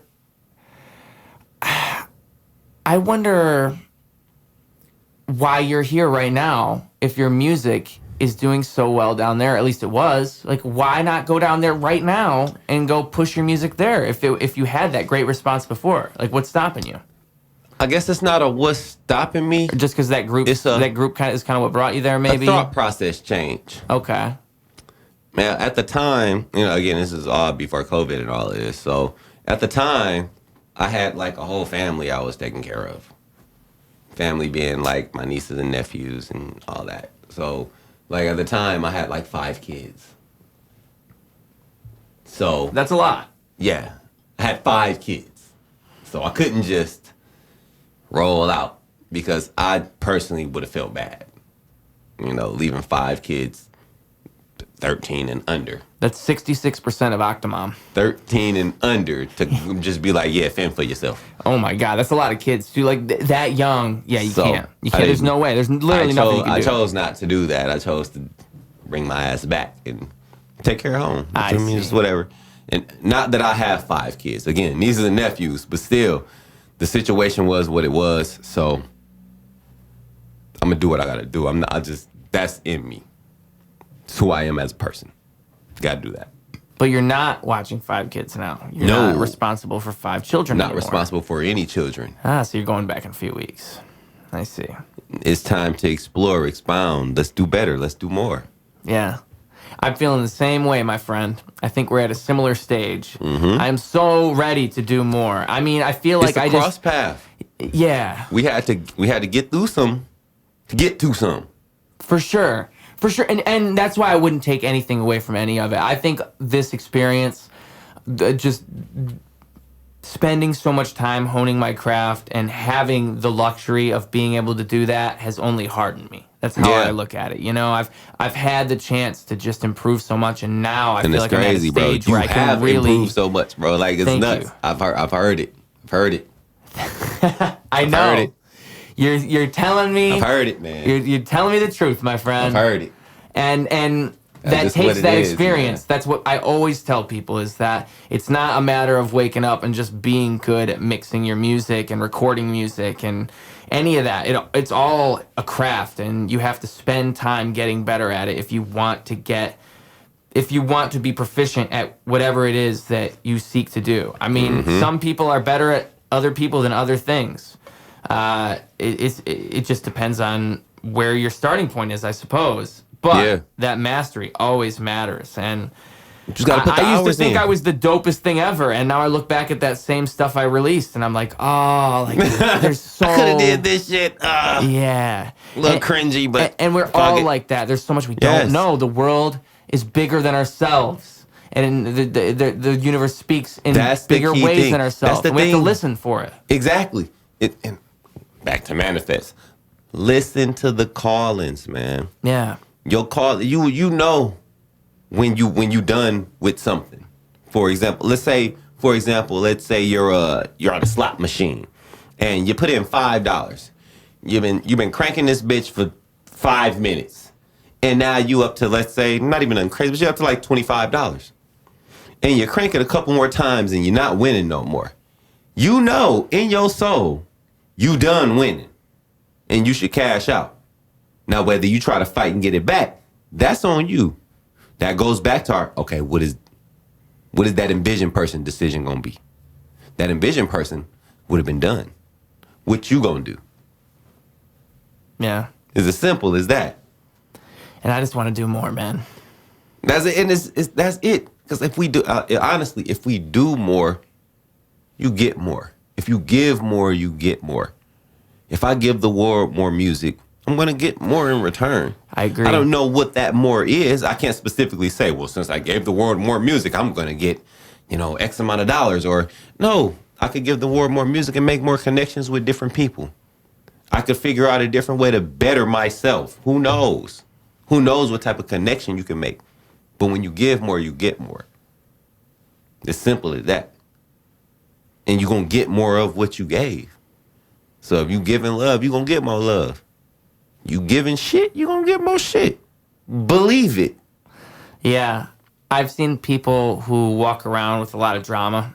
There was a girl that I worked with once that really taught, like, it didn't teach me the lesson, but it reminded me. This is something that I'm just aware of. It's a law of nature. Right. So she was always coming in talking about, oh, this guy did this, and my boyfriend did this, and oh my God, these customers are the worst. I was a server, so she was always talking about the customers too. It was always a problem. And I just thought, like, oh, like, this is, she doesn't realize, like, she's creating that for herself. That is the energy she carries. She walks in and acts like that. And that's the that's crazy what thing. Attracts those stories. She'll keep getting that content as long as she wants. Why is she so focused on it? She wants to be. And that's what you're going to get. Because what you focus on is going to show up every time. That's what you focused on. That's what you're going to get. And that's why it's like, why would you not want to manifest what you're looking for, right? I think she should have been focusing on money. Apparently, that's what she was not getting. I like to manifest positivity more than anything. I mean, beyond everything else, beyond success, beyond anything. It's just to manifest positive energy into the world, because I think we don't got enough of that, man. And if you do that, everything else falls in line. I think so, and I think that people think that it's not there, and that's just wrong, you know. And everything would fall in line if we just realized that was wrong. Exactly, because if it's the more you have positive energy, positive people, positive things happening, your perspective changes. Yeah, and that's all it is. Because you realize that's a reality that you don't see, that there is just positivity in the world, and it can exist. It does not have to be. Everything doesn't have to be for shit. Yeah, it's like the guy who's watching, cable news 24/7. Yeah, his life like, sucks. This is so bad. This is so bad. But it's so much good stuff going on. Yeah. But you choose and you choose to ignore it. You blatantly choose to ignore it by spending time on other shit. Yeah, because just imagine if you didn't spend any time on it. We didn't have our phones. We barely had a news source. Like, just imagine a life where that's possible. We don't know anything about what's going on beyond our town. Now imagine stepping outside. What are you thinking about? None of that shit, dude. None of it. You would be enjoying the moment that you're in as you're outside your house. Take it a step further. Yeah. Let's destroy mirrors. Ooh. Okay. Oh, I like that. Because now you're not looking at yourself, comparing yourself to somebody else, because you don't know what yourself look like. Wow. You just living based on what your body tells you to do and how you should maneuver. You're not comparing yourself to nobody no more, because you're not looking in the mirror saying, this image don't look as good as that image. Comparison is the thief of joy. Bam, bam. Come on. But I never connected that to mirrors in such a way. That's brilliant, my friend. Because, in a world without mirrors, without cameras, without a reflection of ourselves, we wouldn't think about ourselves in that way. We never see ourselves. You would do whatever felt good to your body. Yeah. And that's it. That's it. Wow. That's profound. Because when you think about things that way... Self-love would change a lot. I guess you got water. Water. I guess that breaks it, I take the water. Right? But how many people go into lakes and streams every day? It's a rarity. Wow. Now that I think about that, if we didn't have mirrors, only like slightly reflective surfaces or water would be the only way we would see ourselves. Wow, that's wild. Because there's not much of that in nature. And you're not going to look at yourself and be like, oh, that's bad. Yeah. Because you're not comparing it to anything. You wouldn't care. Yeah. Yeah, it's the comparison that destroys everything. It kills it. I mean, I'm lucky enough. I say this too. I'm lucky enough to where I never did that in my art. And I try to push that as well. That's this idea that, like, don't compare your art to other art. Just make it, you know? Yeah. I never thought about how does this sound compared to somebody else. If anything, I compared it to myself, and I just tried to get better. I never cared what someone else was doing. And my whole thing was, my comparison thing, it doesn't lie in, oh, how does this song sound versus their song? My comparison lies in, how does it, mechanically sound? Right. You feel me? Not if my lyrics or something compare, but how does my sound actually compare? Because, you have a really good sound. I know you've paid, $300,000 to get this shit mixed. I want to know how your $300,000 mix sound against my homegrown, hey, I charge a motherfucker $50 mix. I want to see, is we on the same? That's how I compare. I'm not comparing songs, because I know in songs you can't beat me. But yeah. That's another conversation. Yeah. I love a good mix too. There's just nothing There's like nothing like a good, crisp, clean mix. Oh my God. right, especially when it didn't exist a week ago. You just found that beat and you wrote that song, and now all of a sudden you got this beautiful mix. Yes, sir. It's the beauty of creation. I can never get past it. I can just do it over and over again. It never ends. I love writing a new song and just hearing it, man. There's nothing like that. There's some songs that I think of recently that I've made where it just makes me want to keep writing music. I remind myself sometimes. I don't know about you, but I feel like I can express myself better through music than I can. Way better through music. I can write you a whole song that tell you 3 sentences I could never put together. Yeah. Like, cause I don't. And music is something about it. It's the key to me.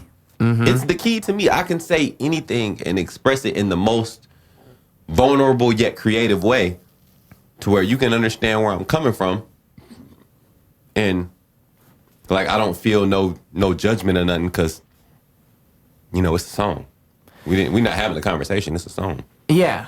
Yeah, and I like that hip hop can do that, especially. I mean, I've always looked at myself as more of a poet than a musician too, in a way, where I've always been super focused on just the lyricism and how to write things and how to properly phrase things. That's crazy, because that's how I started off doing poetry too, bro. Yeah. And I'm like, it's like you said, the lyrics, all this, it got to be said the right way. And it took me forever to figure out how to not get so specific on it sometimes, to where I could just make something catchy or fun. But it's like, at the same time, I'm still like, well, this got this underlying meaning and this. I'm like, because it's just a poet in me. Yeah. The poet would find the middle ground too, though. You would be able to find a way to make your poetry communicate through that different medium. And that's how that's what I try to do. Like, I don't even think of myself as a rapper, really. I just think of it as like, it's always a poem and just the way I definitely don't think of myself as a rapper. I mean, I make rap songs, yeah. I mean, maybe but then also I make R&B songs. Yeah, but then I also make good. pop songs. But then I make country songs. You do a lot. You did that country rap song? Yeah, like I do all kind of genres. I'm not a rapper. I'm an artist, bro. I just like making music. I like to make stuff to feel good, to make you feel good. Or I like to make something that's relatable, like, something you can grow from or learn from based on my experiences. I'm not here to be a rapper. And it's the butterfly effect. It's our experiences going beyond themselves when we're able to communicate them through music, and people can live through it in that way. Yes, and then you can live through it and not do it. Do better. Do better than me. Like, do better, bro. That's it. Yeah, the smartest way to learn is from people who have failed and they're willing to give you advice. Hence my project, I failed already. We talking about that catalog. I failed already. 16-song project. So what's the lesson you learned from that then? I actually made that for the lessons I didn't learn. That was me talking about all the lessons I did not learn. That was my failure. Making all those mistakes and not learning from them. Aha. Hence even the cover art is crazy, because it just shows me dying in a bathtub. This whole thing sounds very personal. Yes. Yeah. Because it's the mistakes I didn't learn from. Yeah. And I had to put that out so that I could know I'm not doing that again. Yeah, right. I'm learning and moving forward from that. I'm not doing that again. Wow. And the thing about that butterfly effect thing too is you don't know what change you could make from putting that thought out there. People would see that and feel that same way. Like, wow, he's putting this, he's willing to share this, and he's moving forward from this. That makes me feel like I can do the same. Exactly. Yeah. And again, that's what I said. That's what I'm here for. You're not going to learn how to be a billionaire from me. None of that shit. But you might learn how to not have such a hard time. That's what I can give you. We're here for a good time, not a long one. Exactly. So why make it hard? Learn from my mistakes already. Go listen to that shit and learn from my mistakes. Don't make them same mistakes. Have a good time, not a hard time. Yeah. It's lucky I'm here now. You don't know, you know what I'm saying? You don't know. So make you know what I'm saying? Make use of that. Make use of the knowledge other people give you. Don't just discard it because you think, oh, it's not relatable, or I don't look like this person, or whatever. check it out, because it could be relatable. Because at the end of the day, everybody is a human. Everybody has a human experience. We're not listening to no damn books from gorillas and dolphins and shit. This is from other humans who literally walk the same earth as you. I ain't saying take everything holy, but at least take it with a grain of salt. Be smart about it. Yeah, and the when you say that too, it makes me think like the people that we look up to, even as super wise people or smart people, like they have their shortcomings as well. They're only super smart and wise in a certain area. In certain areas, that's it. In other areas, they complete idiots. Yeah, put Einstein in the hood. I was just about to, he gonna be dead in 3 minutes. Yeah. He gonna be like, E equals MC squared, so you should put bink, mink, mink, blicky. Now we don't know E equals MC dead, motherfucker. That's what that equals. And he wasn't even rapping. Yeah. Like, but it's that's the crazy thing. It's that the mind extends beyond certain areas. You have the to world take, is so much bigger than ourselves. Exactly, because you could take Obama and throw him where Nipsey was. Obama is not going to last 2 weeks. You could take Nipsey, throw him where Obama was. Nipsey's not going to last 2 weeks. It's not comparable. But if you put Nipsey in a situation where it was like business, that works for him. If you put Obama in a situation where it's still like politics, that works for him. Because they're smart in those areas. They are geniuses within that area. Yeah. Now you bring Obama down here to my level and say, hey, come run this home inspection business with these employees. You got to run this. Obama's going to flunk out in a month. Throw me in the White House. I ain't going to say I'm going to flunk out. I probably do pretty good. But I'd vote for you. I may not do just as well as Obama because I didn't study some of that. My stuff would come from more personalized, real experience from people who are middle and lower class, not from people upper class and middle class. Can you put me on your ticket, by the way? VP. Yeah, I'm down. Let's go. And that'll It's cross that diversity barrier. See, we're going to call it Lambo Roos for left and right. That's for the gamers, too. Left and right controllers, you feel me? Yo. We out here. Ooh. Left and right wing. Meet us in the middle. Whoa. Lambo Roos, 2028. Dun, dun, dun, dun, You heard it. Hey, I just seen the heart pop up after that. I'm with that. Yeah, they're voting for us. Lambo Roos 2028, man. We gonna get it. We gonna change it. I'm down. I'm just like I'm thinking to myself. And officially by 2028, I might be old enough to run for president. So. Oh yeah. Well, that's what we're going for, right? We might shoot for a later year. We'll figure it out. We didn't do the math before we made this statement. But close enough. Yeah. Close you know enough. what? I think that they should change the rules just for us. Now that I think about it, we're talking Vaughn Lambo They can and make Ruse. it. Yeah, they can make it 25 and up. We good. Is this America? It's a free country. What's going on here? And we make the rules, so we can put that in petition. Right? Yeah. So let's put in for petition. Presidents can be 25 to 30. And then we can run right after or during. Well, actually, let's start the campaign during. Yeah, start the campaign during. Once it's ratified and in Congress, we're good. We'll start some protests. You see how I use those words? Ratify. Congress. I'm ready to be president. We're smart. And we know the government and we know how to be... I think I've gotten a lot better at being politically correct in my public statements. I think I've gotten a lot better at it too. Watch this. We win all the Olympics. Sledding. Hockey. Football. I'm not talking about pigskin. Football. Rugby. And then the other football, too, because, we're going to win that. But you know what I'm saying? Hey, we are here to make the world a better place. L&R, Lambo and Roos. We here, and we here for you.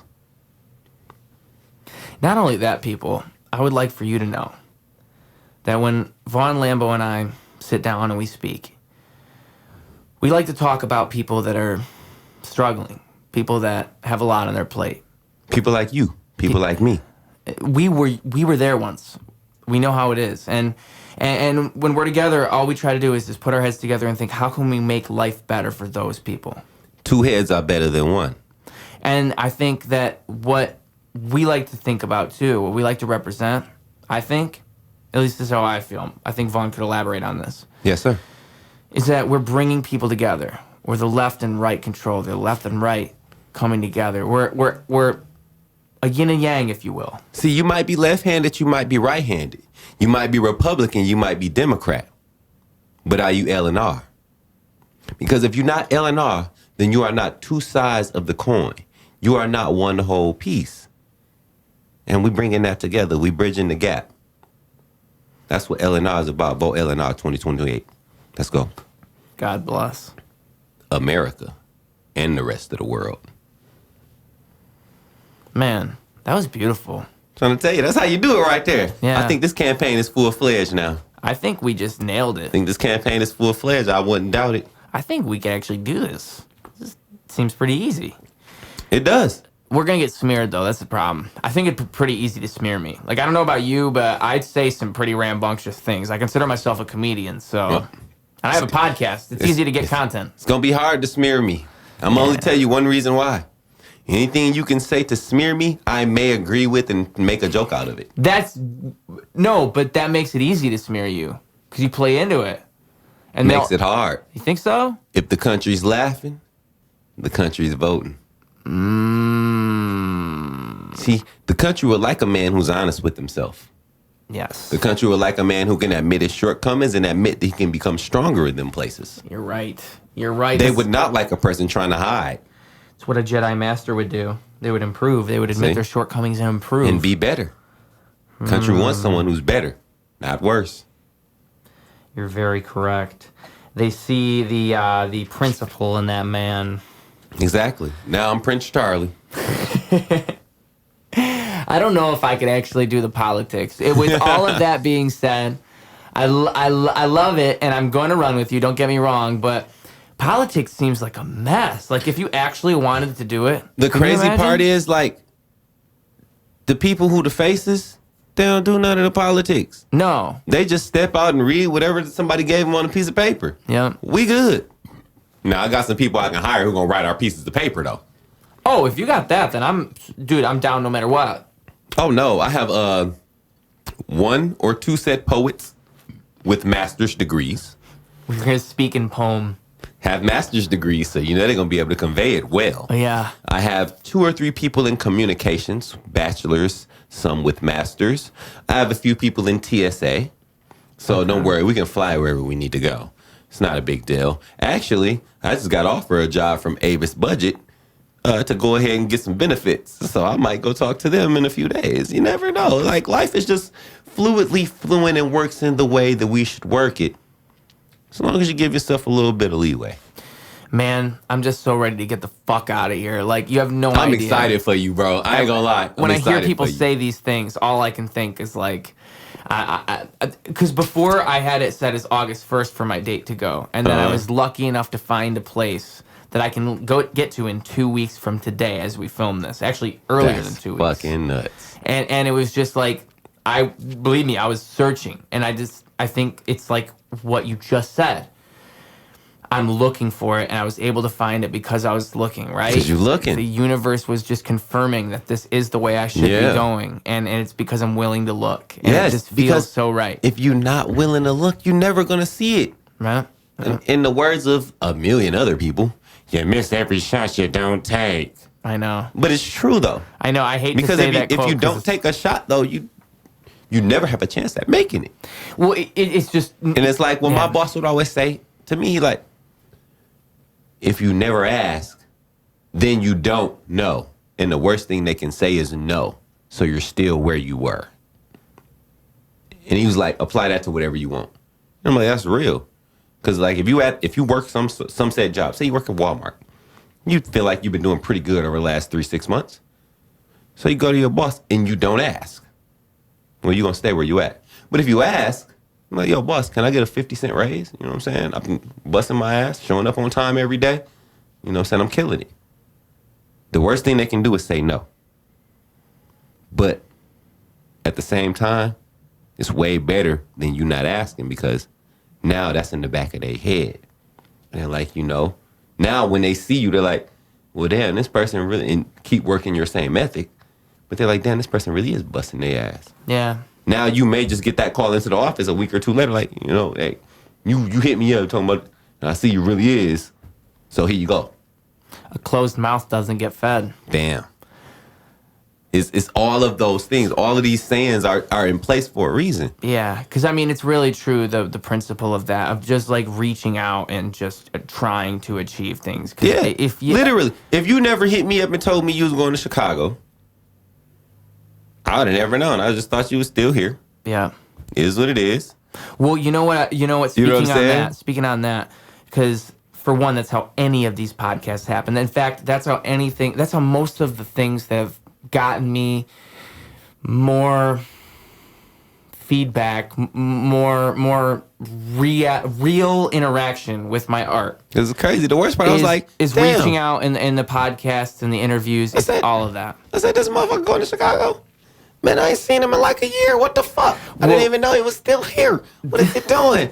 I mean, no, I just said this to myself, but I know you're still here because I'm watching all the interviews. But I'm like, damn, now he leaving. And it's like you never really think people are leaving.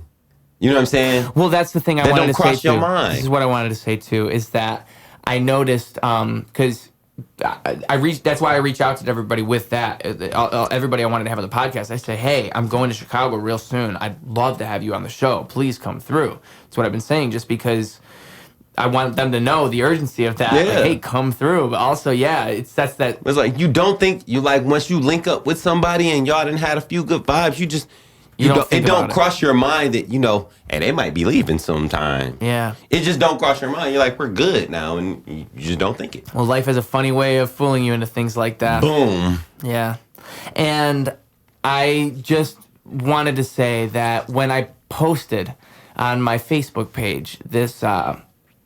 When I publicized the idea of going to Chicago a few months ago, it got a great response. And that was just me in my brain thinking, you know what? And I think this was in January. And I was thinking, you know what? I have to put this out there. This is a real thing that I've been thinking for a long time now, but I'm going to say it publicly. Go for it. So now that people know, like, this is real. I wasn't going for it yet for real. I didn't have a date or anything, but I was saying, this is what I'm going to do. And I went there, I think, twice. And maybe, I went there 3 times in between then and when I truly decided I was going to go. And each time just pushed me further. Like, yes, do this. Do it. This is what you're supposed to be doing. And so just recently, I publicized, hey, I'm really going to go. And I did it as Attention All Flint Creatives. And then I said I'm leaving hopefully by July 1st. Mm-hmm. And so please come through if you want to work with me. And that got a great response. And then just yesterday, I posted, this is the day I'm officially leaving. And if anybody, if I was thinking about throwing a party, like a going away party. So I mentioned that in the post. Mm-hmm. But it's solid. I locked that in. And that got a bigger response than anything I've posted about that. And what I love so much about it is it's that thing where it extends beyond me, because I'm realizing that to other people, bro, you impact people, bro. Thank you. You impacted motherfuckers a lot. Thank you. And I think to other people, what it represents is that story that I think I'm telling, where it's I'm picking up my things and I'm going somewhere that this will be more appreciated. Tell that story of that person you envisioning. Yeah. Go do it. And I think that story is what people are seeing now, and that's why people resonate with it. Yes. They get it. Because they can see where you came from, where you started, basically. Yeah. Like, bro, I remember going crazy, like, bro, all these motherfuckers got 60 seconds. I don't got no 60 seconds. I want some 60 seconds. Like, what the fuck? I need some 60 seconds. And for those that don't know, 60 Seconds is an interview show that I did for a good while. I need that. I'm like, I need that, because I done got put on to so many people that I never knew existed, and we right here in the same city. Through the show. And I'm like, oh no, people need to know me then, because that means there's somebody or multiple people out there feeling the same way I am. Wow. So give me that. And I'm like, oh, we getting this. We getting this. I still repost that shit every time it pop up in my memories to this day. That is one of my favorite shits ever. Ever. Narcotics in November, baby. Fucking love it. Never forget how blue that room was. Fucking love it. Yeah. That was the first time I met you. That was the greatest, bro. I was like, this is crazy. And it was on my birthday. It was. The stars align like that. The synchronicities, man. And it was on my birthday, man. It's like, that's crazy, bro. This is like, this relationship is long time culminated. Yeah. Not just oh yeah, we just met yesterday. Nah, man. We been locked in. Those are the best ones. And I want to say too, a lot of my best business advice I heard from you first. Some of it on that day. It's like, crazy. Wow, bro, he's on to something. That is crazy. I'm about my business. That's for sure. I'm always gonna be about my business. Because music industries, 90% business, 10% music. 100%. 100% truth. Literally. Like, yeah. 10% music. You could be the greatest artist in the world. You don't got no business. Nobody's ever going to hear your shit. Right. Now you just the greatest no-name. I mean, I think that's why it's such a vital thing for people to realize that they are their own managers as early on as possible as they can, and then try to get better at doing that. Yeah. I mean, I asked Cracklack on the podcast, what's your advice for somebody starting from the ground up right now? And that was essentially that realize that it's more about how you're marketing your content than it is the content itself. Like, because that's the first, you're a manager first. Because the thing is, you could take somebody who just went and bought a track phone out of Family Dollar for $30. If they're recording quality content, it don't matter what the video look like. That shit don't matter. The only thing that matters... It could almost be better, depending on what they're going for. The only thing that matters is getting it seen. Getting it to the right people, with the right eyes on it. Yeah. And again, that goes, 10% music, 90% business. Because once you make the song, that's fine and dandy. Let's say for a artist who's seasoned as yourself or I, it's going to take us, let's say, an hour, 2 hours to write and record a song.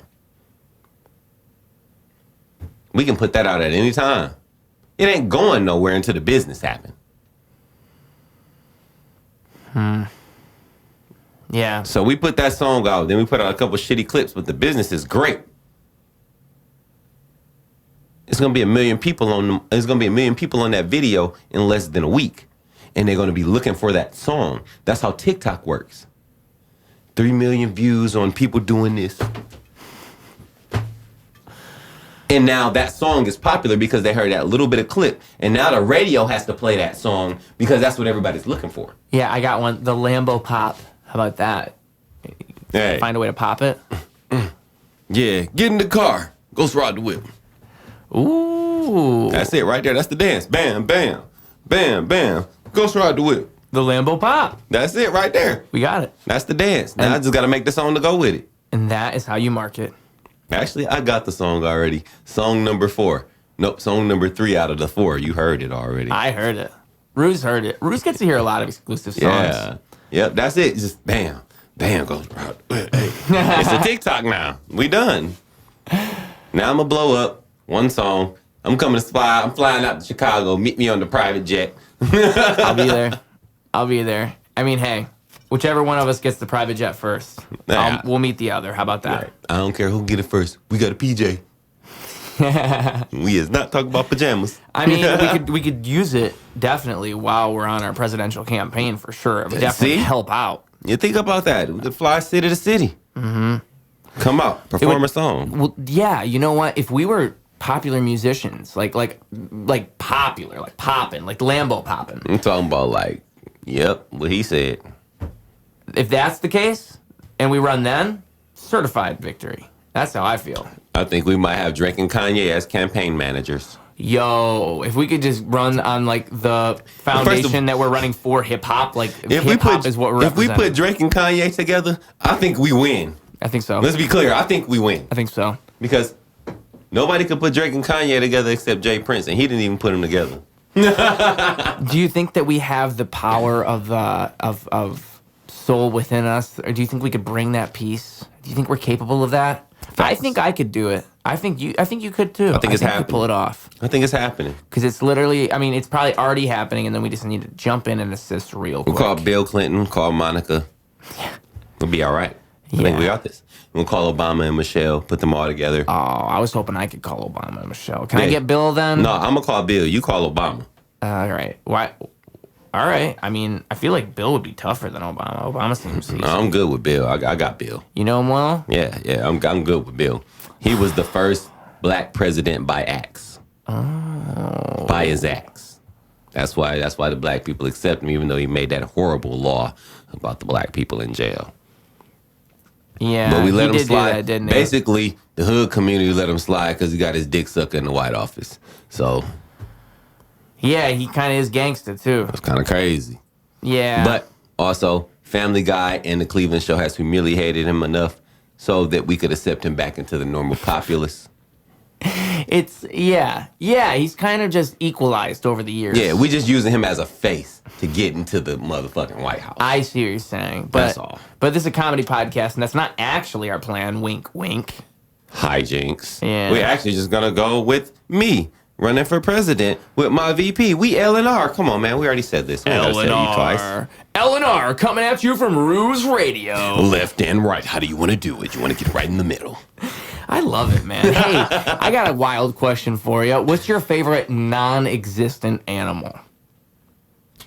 My favorite non-existent animal. The leofant. Whoa, wild answer. Describe this animal for the folks at home. Well, the leofant is an elephant-shaped, half-size, speed of the leopard with the spots. Still has as much power as a full-size elephant, but can also run about 75 miles per hour at max speed and can maintain said speed for 3 hours plus. The leofant can also jump as high enough to grab an eagle out of the air and eat it. Leofant. Really? Wow. I love it. Yes, sir.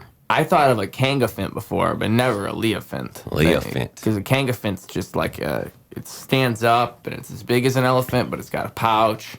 It's very similar to the paws. See, the paws and the elephant feet are like meshed together.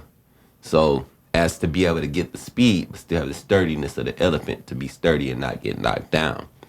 The leofant still has the trunk. It just got leopard spots. You feel me? Fur covering the outside of the elephant hide. So it's very tough. You might scrape the fur, but then you got to get through the elephant hide, which is very tough. Does it exist in hot climates? Hot climates and cold. But it would overheat, wouldn't it? No. It just sweats. Really? Yeah. Elephants are in the safari all the time. Yeah, I know, but they don't have fur. Leopards are in there too. I suppose you're right. Mountain leopards, hot climate. They would look wild with that fur coat. Crazy. It's like a small woolly mammoth, but it's very fast. See, woolly mammoth was big, elephants with fur. Yikes. See, but it's really fast, and now it can run 75 miles an hour and jump high enough to snatch an eagle out of the air. You think hippos are fast? Wait till you see this leofant. And the leofant can jump 85 feet in the air to snatch an eagle. You need to be careful. Okay. I don't think I can compete with that. I was thinking like unicorn. You got me beat. He gonna snatch that unicorn down as soon as it try to take off. Bite. Yeah. Rib cage. So why do we not give more credit to these animals? The leofant sounds like a beautiful animal. Maybe one of us should write a book. You know, that's a really good idea. I think I might draw that when I go home now. Yeah. Pass it on to Disney. I'll pass it to Pixar. Yeah, you'll be like Napoleon Dynamite sitting outside of the school. If you know, you know. If you know, you know, folks. Man, I don't know. I don't know if I had to create some animals. I Mid-Journey here. This is an AI image generator, and I was trying to think of some cool animal combinations. Thought of this one, ant monkey. Right, so it's a monkey, but it's the size of an ant. And it kind of is ants can live like 40 times, 50 times their body weight type shit. This is a strong-ass monkey ant. That's what I want. Something like that. That's what I'm imagining. Shit. Imagine those. Like a little... It got to be the ant the size of a monkey. No. Because a monkey the size of an ant still going to get stepped on. It is. But that's crazy about it. Just imagine little monkeys the size of ants running around inside the house. Like, get out of here. Picking up your damn lettuce, bitch. Son of a bitch. Them ant monkeys? Because if it was an ant the size of a monkey, that's just scary. Yeah, that might be That's not the same. That doesn't tickle my imagination. That might be a little scary. Don't you think? Now we sound like Michigan chillers. Ooh, exactly. You're describing some horror stories. Like if it was an ant monkey and it was just a monkey the size of an ant, and monkey ant doesn't have the same ring to it. That's why it's ant monkey. You're right. But just imagine that, man. That's wild. Like I really like that idea. And maybe you could be friends with them. Like maybe they're smart, and maybe if you're like peaceful and you initiate peace with the ant monkeys. What if they evolve? Yo, that's great. It's the ant monkey human, but they only make it to the size of doors. Now, that's still scary. Can't be more than 4 feet. Because if we're still saying they maintain that wild strength that ants have, yep, and they get bigger, yep, they could threaten humankind pretty quick. So how about this one? All right, this is my next animal combination: bear shark. Bear shark. So it's a shark, but it's got like it's big and buff and like aggressive and protective. I should say protective mostly, but like a big bear. and buff. Big and buff. Like it's a big shark. and buff It's shark. like a shark that's on steroids. Is how I imagine the bear shark. Like a ginormous shark. Hilarious. Yeah, that's how I'm imagining that. I got cat dragons. It's a dragon that's similar to a cat. You know, it's got a giant tail. It acts like a cat. It needs sand or litter to pee or poop. That's crazy. Yeah. You know Just what? imagine. Speaking of pee, I gotta pee. Oh, I don't go gotta for poop it. though. Little pause, folks, for Hold the on, I'll for be Mr. right back. Vaughn Lambo. And when I say put something together, I mean more around the range of something hooky. Yeah. It might not be the same when we get to it, but whatever. Yeah. Yeah, I'm talking something hooky. Something hooky. Something. Woo. Something hooky. Something hooky. No, I'm smoking on the cookie. What's up? I've been smoking on the cookie. If you wanna get it, you can come over, take a look, see? Take a look and see what's poppin'. All these motherfuckers know I really got it. Hold on, what's the problem? I don't see nothing, I saw, but I'm like Scooby-Doo, the mystery gang. I'm venturing off. Got the mystery van, I'm slithering off like skirt. I'm a mystery van, ayy. You saw me, how I came, history, man. I never ever stopped, I read it like my can. I never quit it, I just did it like I, damn, like I can't even stop. Yo, like the damage I dropped. Whoa, ayy. Whoa, damage I dropped. I got the natty daddy, you know that I've been slanging on, man. Slanging, I'm getting it banging. All these companies wanna know how the shit I'm arranging. I ain't arranging shit. I got bitches like orangutan in zoology. What you hanging with? What you hanging with? Ayy, I'ma whip my orangutans and shit. Ayy, you can see me like I dang it did, like I dang it kid, like I'm hanging with everybody. I'm hanging with you. Yo, let's get it hobbies. Let's do everything that we wanna do. Ayy, you just get me like you got the rules. Alright, look, this was a fun playthrough. Lambo about to talk some shit, that's what I came to do. Hold on, back, hold on, strong, that, hold on, backpack living. You know how we get it when we ain't really got no children. You know how we sunning niggas when we really sunning bitches. You know how we get it when the song really be in it. You know we gotta play it through one time, let's go and get it now. You know, and you know. And you.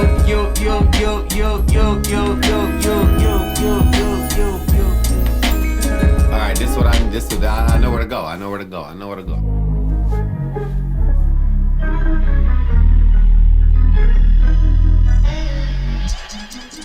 Hey. Hey. I'm the outlier, sipping Budweiser with my loud tires. I've been getting wired, I've been feeling flyer. I don't think I'ma ever retire. Hey, and if you see me on my flyer, About to show them how to write a song real fast. I be doing it like why? Cause I'm gone, yeah, don't do me wrong. Don't do me wrong. Cause I'm gone. Cause I'm what? Cause I'm gone. Yeah, pull up in that slide. Pull up out to the right. Pull up, lost that vibe. Pull up, lost my eyes, no shades on. Pull up, gotta go fist it. Pull up, gotta go miss it. Pull up, gotta go what? Pull up, gotta go get it. Pull up, gotta go get it. Money, nigga. Money, mission. Money, what? Shit. Money, mission. Yeah, money, mission be the digits. Left, right, gotta get it. Lambo with the roots, Lambo with a noose. I'm about to hang these niggas. Tell them about they ain't playing with them. I'm just out here, gotta go get it. Got a Lambo, it's riding that whipping. Got the you are us, that's us, get it. That's continental. Breakfast, something denim. I don't need no dinner, nigga. I've been eating all of these creatures. I've been stuffing my pocket with creatine. Get my money, that's mean green. All they wanna do is like lean, but I got Ninja Turtles. Hold up, I got a splinter. I've been a winner since getting the dinner. I work in denim. All of my denim, I never put cash up in them. Put the cash up in the bank. Put the cash up in the. Man, I take it out and put that shit in the safe. I'm rocking, I'm rolling. Yo, bitches, they on me. They wanna see how Lambo do it. MVP the trophy. Feeling like Nikola Jokic. I gotta get it on me. I'm Jamal Murray, I'm Corey Perkins, Shaq and Kobe. Finals game, finals playing, finals man, finals damn, finals then, finals this, finals that, finals niggas, finals rats, yeah. I kill it. Hold on my digits. I backtrack it. I don't backtrack my shit, about to go and get it, I'm rolling, yeah. I'm sorry, I'm finished. Yeah, and that's a freestyle, you know what I'm saying?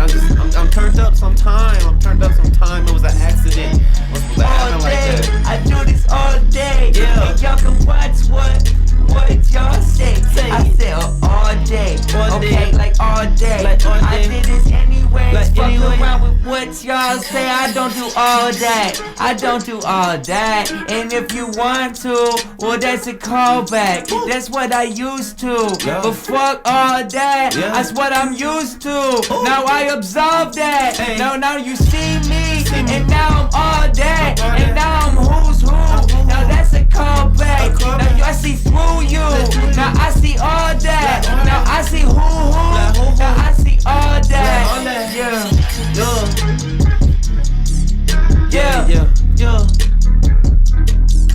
Hey, I'm talking LR 2028.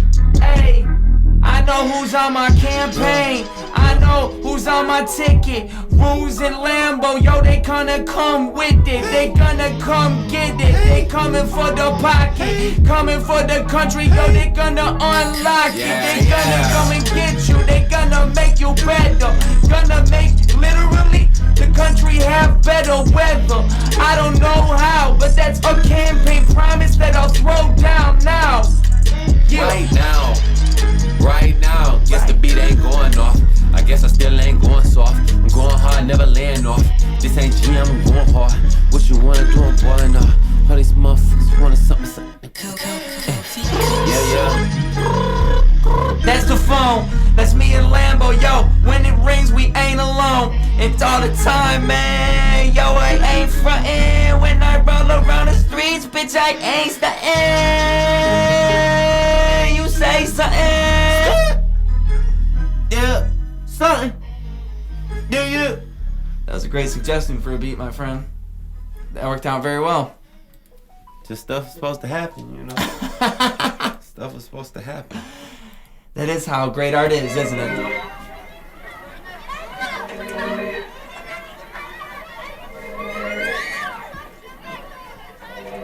I'll let you get this one started. Hey, let's go. I'm about to get my next flow. Hold on, let me think about it. I had a bad bitch, but I need more hoes. Yeah, I'm about to get my next hoe. Shit, my bag up, I'm flex on them. I don't need no stress on it. Look, let me talk a little bit about the time that I was tripping. Let me talk a little bit about the time I'm getting. Tell me about a little bit of rhyme I'm spitting. Man, this shit be crazy, all this bread that I been getting. Man, I'm finna change my life up. I got big bucks, I bought a new whip. Man, I got my shit up. Moved out that townhouse to that big crib. 2 stories, man, you know the where the nigga live. Man, I got 3 bedrooms and 3 toilets. 2 basements, how the fuck you know I'm ballin'? I'm on my own yard, but I ain't growing. Okay, you know I'm growing, but it ain't showing. I've been going all the crazy, my nigga. You know I'm about to ball out of Mountain Davidson, nigga. I'm not in Flint, I've been getting more chips. Picking lint off my suit, I'm that rich, You goddamn. ain't even gotta tell me it gets better, I know. You ain't even gotta tell me, I know. Hey, why you trying to look like a psycho? Hey, what you looking like in a cyclone? You ain't even gotta tell me it gets better. I know. You ain't even gotta tell me, cause I know. Why you looking crazy out there like a psycho? How you not know you're sitting right in a cyclone? And if y'all know me, then y'all know I knew better. I've been chasing a lot of money, more cheddar. Man, I gotta get what I get and still do better. My mind is going crazy, I'm up on a new level, Hold on, I'ma pick up every time that money call, bitch. I'm on one. Don't need no time to get my dicks up. Come on. Wow, I'm surprised that beat ended right there. Me too. That beat is crazy. Dude, what we just did there was that beat. I thought that was gonna be at least like 2 more minutes. I loved that beat. Oh no, that Cash Money. All right, there's only a few that are exactly what you said. Nipsey Hussle, X Buddy. So let's do all of them. Drop another one. Let's go. Here we go. It's crazy. Because I'm about to leave here and do more music shit. What's even crazier is all that shit we talked on the podcast. And I lost my biggest client 2 weeks ago. Yeah. So I'm making the smallest amount of money I've made in the last 5 years right now. It's insane. Hey, but I'm still getting to it. I know how to do it. Make a lot of money, nigga. I make a lot of music. I do a lot of things. Some of them things kinda stupid. Some kinda smart, but I know how to maneuver. Slam on the gas when you gotta move fast. Push on it slow. Gotta hit the brakes, move low. I got more time to move slow. I see things from the top, not low. Eagle eye. You can't see what I wanna preach, but I don't got that. Yeah, I'm not trying to prophesize, but I got it on me, homie. Watch me move, it's no baloney.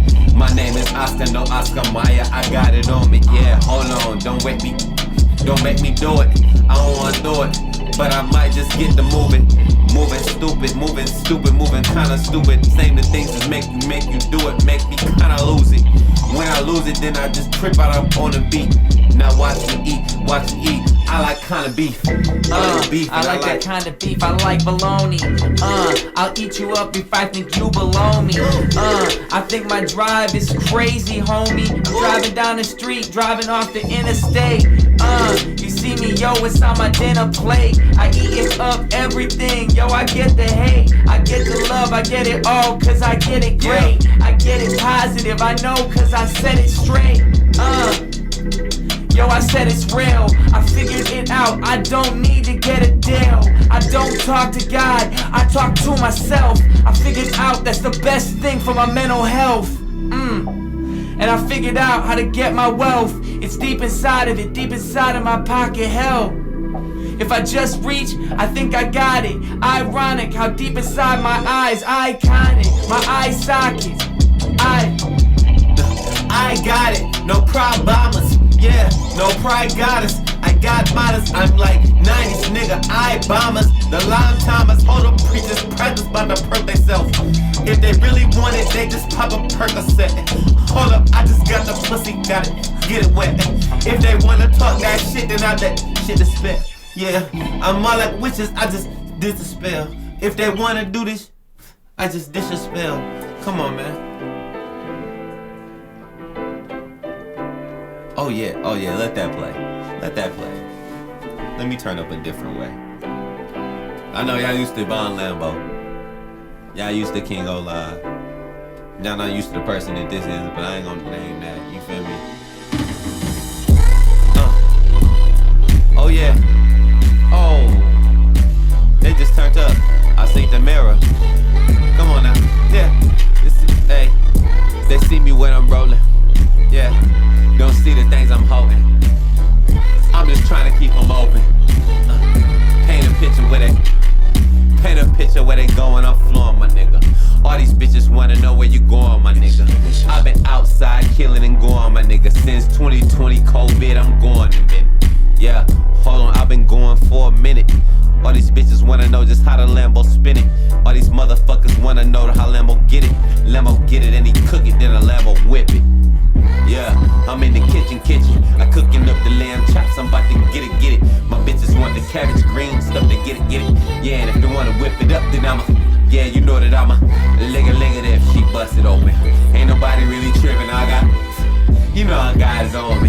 Hey, I'm doing my thing and I ain't calling for it. I don't want no cauliflower, go ahead. Rules walking in the kitchen with the skillet. If you hate, the Lambo need help, I'ma give it. Hey, and if you need it, he got the digits, I'ma come with it. Hey, you ain't seen it, I'ma get it, I ain't kidding. Hey, I'm living. Walking in the room, I'ma walk up in the kitchen. I said, I be making some potatoes. I don't get it. Yo, if you eat it, I got those. I'm eating on some nachos.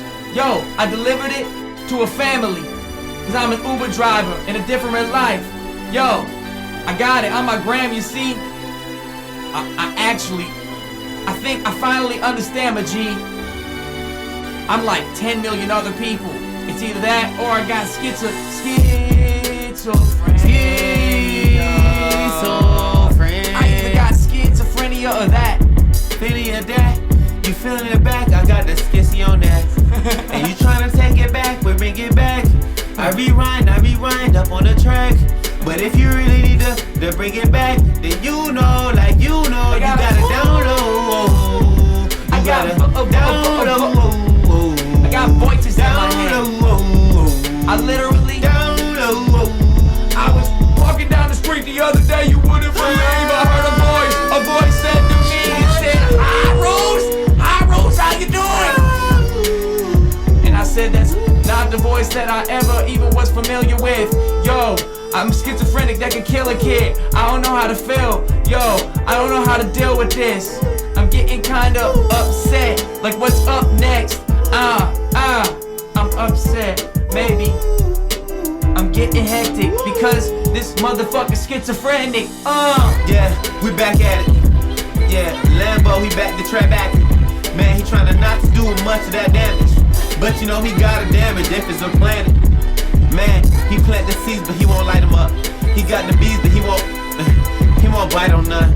He just tryna let you see the light of sun, tryna lick them lighter ones. Yeah. Hey, you gon' fight it, son. Hey, you feel the light of sun? Hey, it's the brightest one.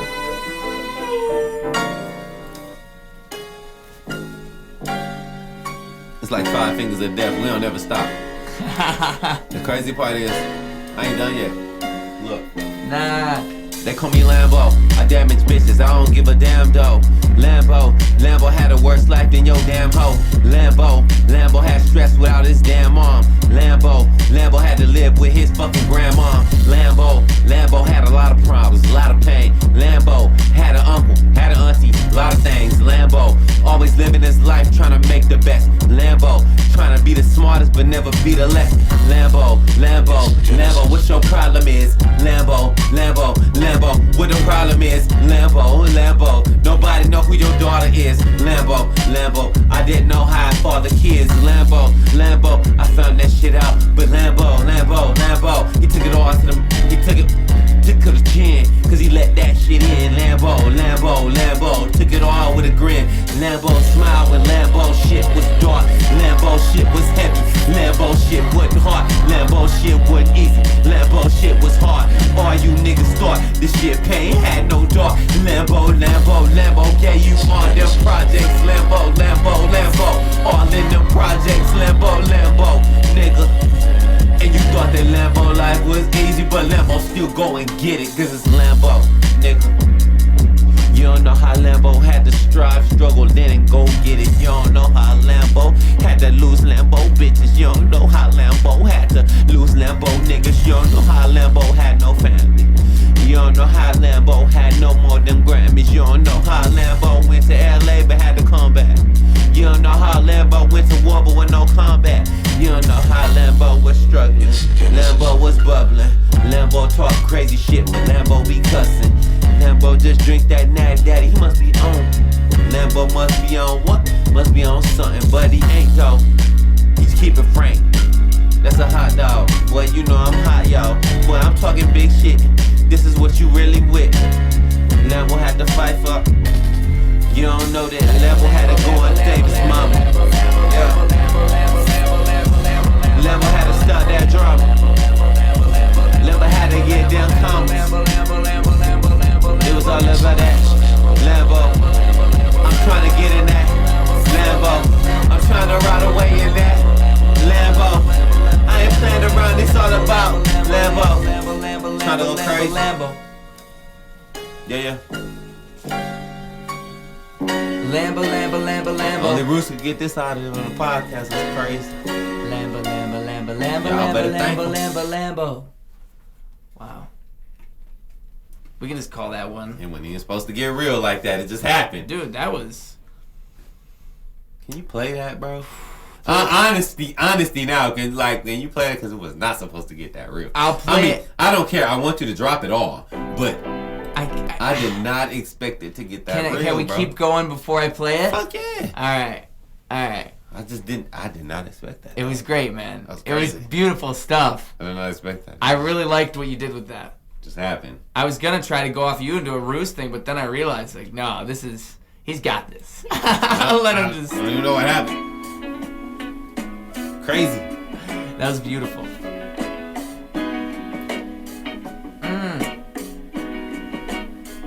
We'll just get that more This time. old house, Yep. it just ain't the same. And oh, it ain't easy. And if a star don't shine, then what's that mean? Hey. And if a star don't shine, then what's that mean? I got a couple guys I can think of on my team. Like if a star don't shine, what the fuck's that mean, huh? Yo, Lambo, can you explain that shit? Can you explain it to me, bro? If a star don't shine, then what that means? Yeah. It's like a trap nigga who ain't got that lean. It's like a big dealer who ain't got that weed. Okay. It's like a pill popper who ain't popping that P. Hold on. I be pushing that P. You know that's Lambo who be pimping on me. I be, hold up, I pimp that speed. I move that fast and I got that weed. Roots cartoon. Hey, you really do all that. I've been coming through you. You come through with all that. I'm like, Lambo, I need a little bit of this, a little bit of that. You give me more than I ask. Hold on.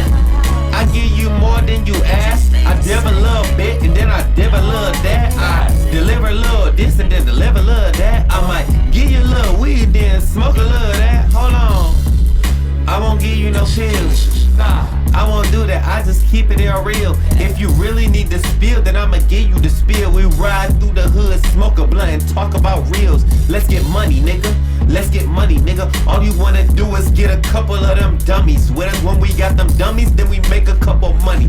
That's 25 a head and 50 for a homie. Let's get it rolling. 1, 2, 3, 4. I've been counting numbers since I figured out the score. Hey, I've been trying to get out a little more, so I could get out the little chore, so I could get out that little idea in my head that it was pretty hard for me to get all this bread. I got another idea instead, that it's me and Lambo and we drive and getting bread. Man, it's crazy cause my idea bumping up and it's like a light bulb. All these bitches wanna see the type of shit I'm really on. They don't know the type of shit got me really gone. I think about too many times on times where I really was on. Yeah. But I'm on, but then I'm off. Bitches think I'm crazy, going hard, but going soft. If I really throw it, then you know that shit is off. And you do not know the cost, 100 million, I'm a boss. Hold on. I could kill it in my loft. I'ma never ever stop. I'ma feel it in my croft. Hold up, I got Batman signs, you see the sauce. And you see it in the sky, and you know they really call. Go ahead, Roof. When I said croft, I meant craft. Well, actually croft, like Lara, I'ma get that. Like, I mean, double up, like big boobs. Like everything that I go and shove my face into. Man, I got it like Lara Croft, I've been a big boss. All these bitches mixing up hibachi, they need big sauce. Boy, I got the fire with they chicken, this ain't crisscross. Put my fucking shit on backwards, cause I'm big boss. Yo, hold on. A dipple and a dab, feel that boom bap later. Ayy, I'm like Lara Croft, a Tomb Raider. Ayy, I'll fuck up any motherfucking hater. I eat them up like some candy, like an hour later. Like Hot in here, baby, I just like the AC Slater. Man, I got a window joint, you know I turned it later. Man, it cost me about a 50 a month, but that's paper. I ain't really tripping on these motherfuckers. It's vapors. I'm smoking. Man, catch me ballin' like the Lakers. Hey, I've been rolling up the Shakers. That's a diner. If you ever never heard of her, you get her, then you ate her. Hey, I'm an alligator like I'm... Oh. McDonald's with the nuggets. I'm a joker. What you hating?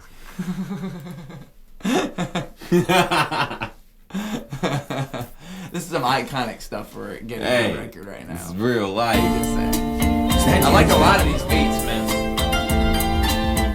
Oh yeah, this is a jam right here. I already got a hook. I know it sounds stupid because the song just started, but you like, and you probably like, how you got a hook? Like, you didn't even hear the song. But I do already though. It's easy. Summertime in the 90s, that's where you find me. Everybody getting grimy, but we still Chinese. Man, you know we smoking, so we're smoking on the grimy. Yeah, smoking on the grimy, and we still Chinese. And we still Chinese, yeah. You know we 90s summer, it's no bummer. All these bitches wanna get the lumber. That mean they want the wood, cause they know it's good. I woke up chillin', I'm chillin' in the hood, where I'm chillin' at. Riding around, about to get a Hellcat.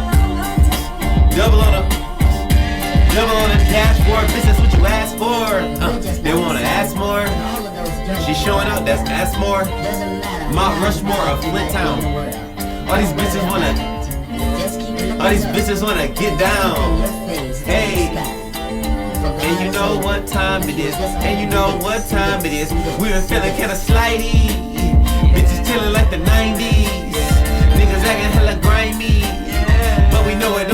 But we know what if we get Home Depot is crime cheese. And we gotta do is finding. And we really getting Chinese. Yeah. And these acting hella. And if you looking, you can find me. Yeah. Hey, I've been feeling kinda grimy. Yeah. Hey, I think I can speak Chinese. Yeah. Hey, I think there's nobody like me. Hey, I think that's unlikely. Yeah. Hey, and if you looking, you can find me.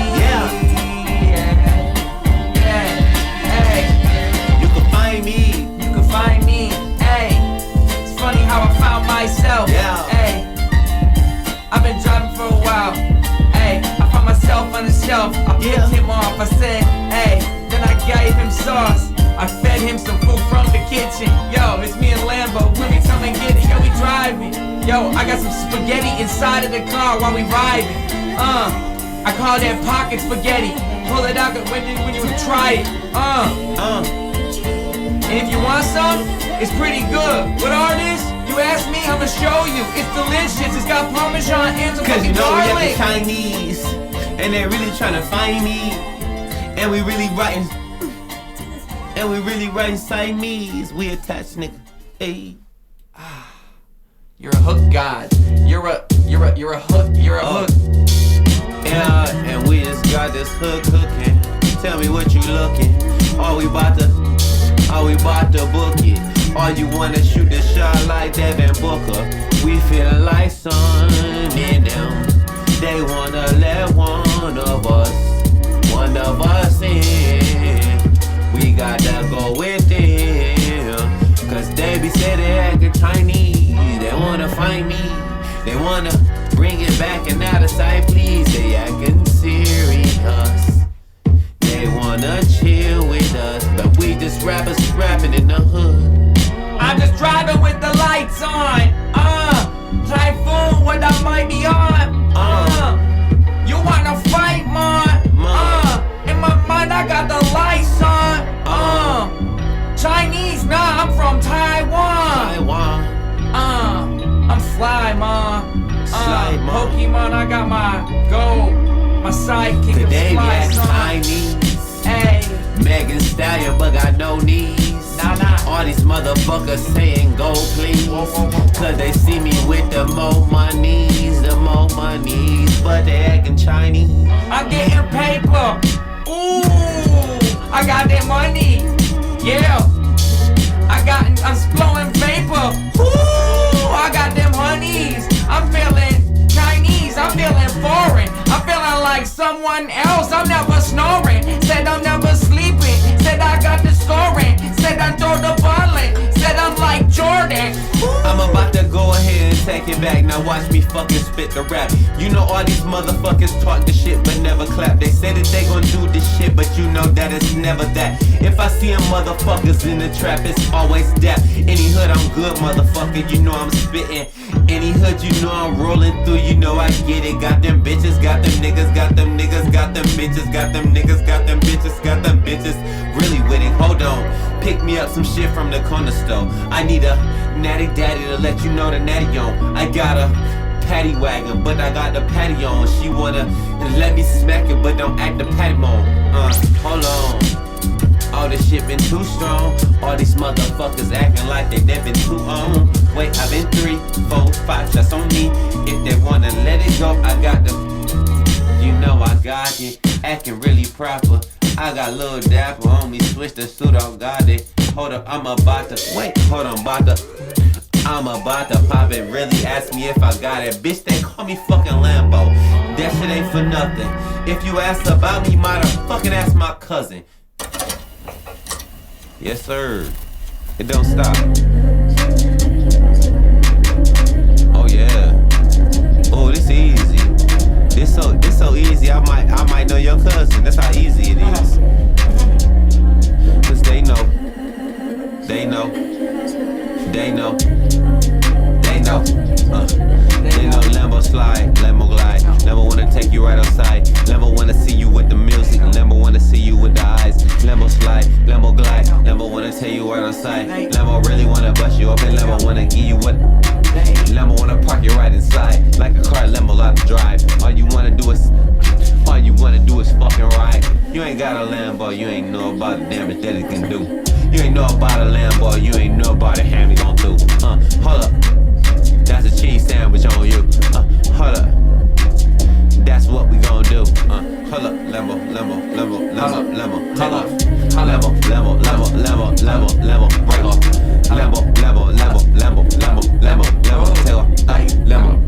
Lambo. Take off. Take off. Hey, I be riding down the street in my new whip. Hey, bitches ask me how I do this. Hey, I just learned how on my cruise ship. Hey, bobbing up and down with my new whip. Driving down the street with my new car. I'm feeling just like a cruise star. Said I learned all this shit on my cruise ship. I'm gonna show these bitches how I do this. One hand in and one hand out. Keep one hand in your pocket as you get that cloud. Hey, I throw it up while I lay it down. Throw up on your mom while I lay down your couch. Lambo, woes. Hey, Lambo, woes. Yeah, one time. Hey, Lambo, what you trying to do? Pop tonight. 529. Pop tonight. 5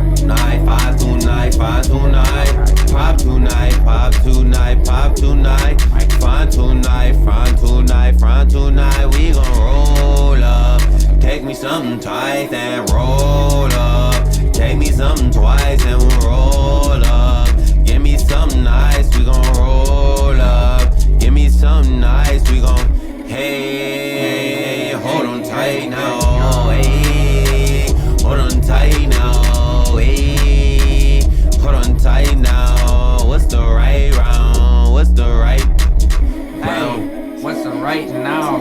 Tell nothing you can write down. Nothing you can fight now. Stay off. Never we looking for Stay riches off. right now. What's the right time? I didn't never right. They better sit on the night. Be able to chill on the fight. Hold on. What's the right now? We better chill on the pipe. They better sit on the night. What's the right now?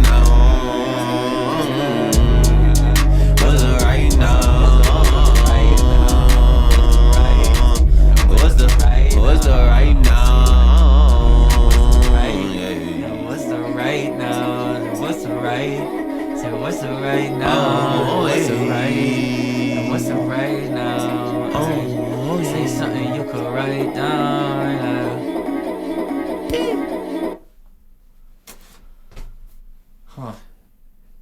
I ain't gonna lie. I don't know how you need to turn that into a song, but you need to turn that into a song. That is it. That shit. that's gonna make your stay in Chicago a lot more easy. You drop that shit, that's gonna make your stay in Chicago a lot more easy. They might think you as the new Roos Beats. You ain't Swiss, you Roos. Bro, you Roos Beats. I might even be able to work it so I can actually just use our performance we just did. I don't even have to redo it. That shit sounded good, bro.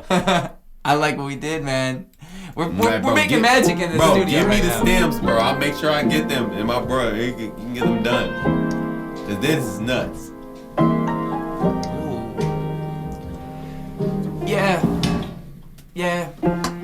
This is insane. Since a little boy, I love all of this. I saw a world I could destroy, and no, what that's I a got 1%, story I'ma use it. That's a story that I wrote down, my boy. That's something that I got to figure out. And I ain't talking getting bigger, not getting clout. I'm talking about filling out like my whole life, like trying to do what's right, like my whole life, like to understand what I came here for. Yo, it's not like I'm here for to get you to get happy and adore what I'm trying to do. I'm trying to open a door. Let me get something. Tell you what I'm here about. I know you think a nigga rapping trying to get the clout, but I ain't trying to get that, it's no mistaking. Baby, I'm just trying to tell you real shit. Hold on, I need that pork shit like bacon. That's how you know that a nigga really aching. No storm quaking. Time off when I take the time, boss. If I really get a hold on. Time's off, time sauce. I need you on it. If I'm playing around, then ain't no peeping on it. If I'm Oscar Mayer, no believing on it. I'm Oscar Lambo with the leaving on it. Alright. Believe it, homie. Okay. I believe you, homie. Hey. Yeah. And I don't speak baloney. Hey. Yeah. Yo, I leave the place looking straight. Hey. And if you're homie, hey, keep it straight. Never lie to me. That's the vibe, my G. Hey. My phone ain't fake 3 or 4, it's 5, my G. Ay. Hold on, they think you're talking about misogyny, but we tryna fuck bitches and giving them monogamy. Yeah, 1-on-1, that's a double split. You did. If I fuck her and you fuck her, that's a double bitch. I did, yeah. Whoa, hold on, we on some couple shit. Yeah, we are. We might just couple bitch. Yeah. Hey, and if we do, you got a problem with it. If you not, I'm kidding. Hey, I gotta get it. Yo, I'm not a kid, man. I growing up. Hey, me and Lambo, and we growing up. Hey, we blowing up. Tell your whore to call domestics. All they wanna do is fight this shit. It's no domestic. All they wanna do is see me, and I'm going crazy. Bitch, don't be lazy. Suck crazy. I'm dropping bombs cause I'm so ballistic. I'm killing beats like I'm so sadistic. I'm in the streets, how I go and get shit. Yeah, and I'm only with fucking with former bitches who won't talk shit and act like they don't know we with it. My chain set enough, I know I split it. Your mama's bitches. Oh, wow. The fact that we made that on the 1%er. Was that all on the 1%er? Crazy. Dude. Bro, like, you the best person. Like, I so, like, it's a lot of friendships I've had and cultivated and regretted. This is one of the best ones I will never regret. Thanks, man. And it's not over. I'm always around. Come and visit me in Chicago. Never regret, bro. You. Like, this shit is amazing, bro. The feeling is mutual. You're just like, you're an amazing person, And do you have anything I can cheers you with? Cheers on that one. I'm cheersing your knee. I just like, cheers bro, his knee. You're really hey. just like a good ass person, bro. Hey. You're like a good person to hang with and vibe with, bro. I don't get that from a lot of people. The only way we can put that out is by being that, man. And it ain't nothing you can put down. It's just being it. It's just being it. Hey. This is something that you couldn't explain. It's just something that I cook in my brain. Hey, I just look at the rain, and some people look at me and I be looking insane. Wait, I just do it how I did, and I'm glad that you see how I get it, because I'm hoping other people can grow and see that every motherfucker's equal. He said, yeah, I've been looking through pain, yeah. Sometimes a nigga see is the rain. I don't really see the sunshine, I don't never see gains. All I really see the losses, all I feel is the pain. But hold on, I I know it's other sides to it, other ways to make a whole side move it. Yeah, it's a whole side movement. I see the rain, I see the pain and strive through it. Yeah, now I see is depression. All I wanna do is how to see is the leverage. I got left, right, adding the pressure. I do up, right, down, right, then I'ma stretch them. Yeah, I'm feeling like the GOAT, feeling like the GOAT. Clarissa Shields, I'ma knock them out and fill with the quote. Hold on, they said can I knock them out? Can I win a sim without doing what about? Hold on. What the fuck I'm talking about? I don't know no fucking boxing. I'ma rap it out. This is what I do though. Gotta get Benutos. Gotta smell the Luthos. All these bitches talking shit, but they don't know the shoe though. 10, 12. All they want is Mudos. All they want is size 7, cause they can't move those. I just need the money, and I'm chasing bitches. All these bitches wanna hate us with it. All we gotta do is stack it and they playing with us. Why they playing with us? About to move out to the go and let it go. If they wanna snow, then let it snow. Still up on the bay, I got the water, let it flow. Let it flow, let it flow. Want the money, get that drip with that water, honey, yeah. I need that money, paper, ayy. I need it right now, not later, ayy. I need it right fucking now, ayy.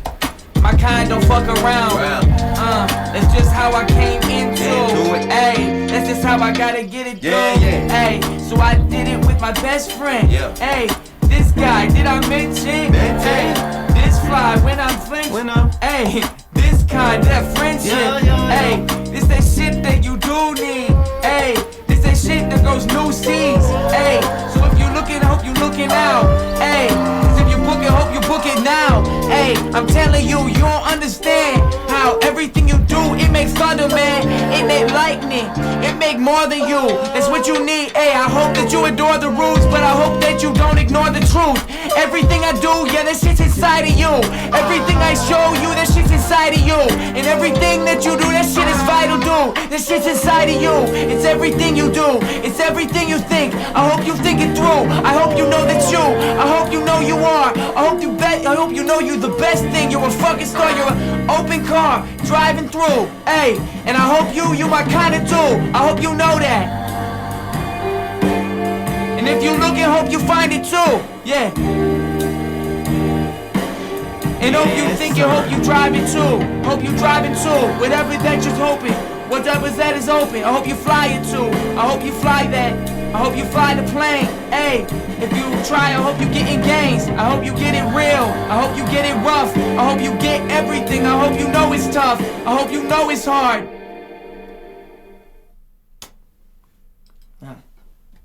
Yes, sir. Yes, sir.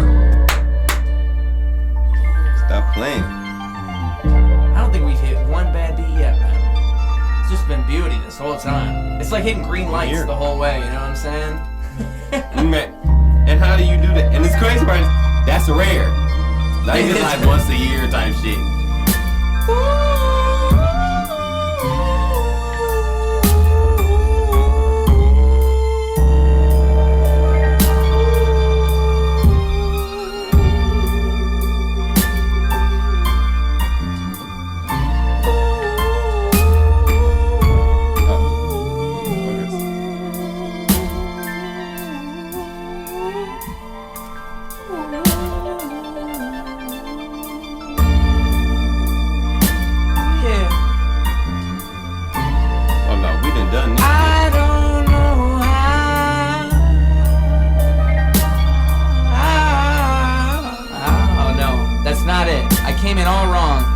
Figure it out. You know what? I want to restart this one because it's confusing me. There's a way to sing on that. Oh, it's easy. You got it? Can you show me how? That's just easy. Can you show me how? Because I failed just now. No, just let it play, bro. That's easy. That's just easy.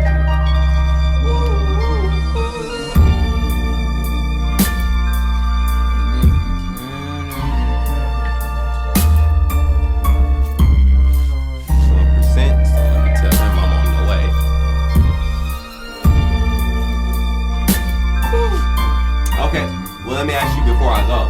What you need? What speed are you looking for? Slow, fast, semi-fast, slow. Oh, that's easy.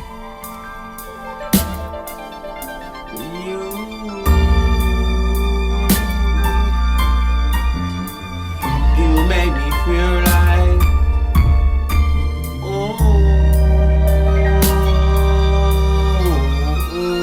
and I love the things you do, the things you do.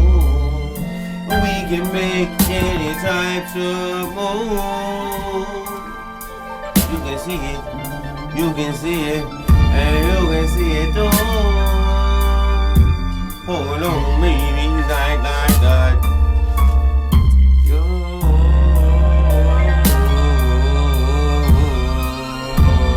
And we can take it from the top like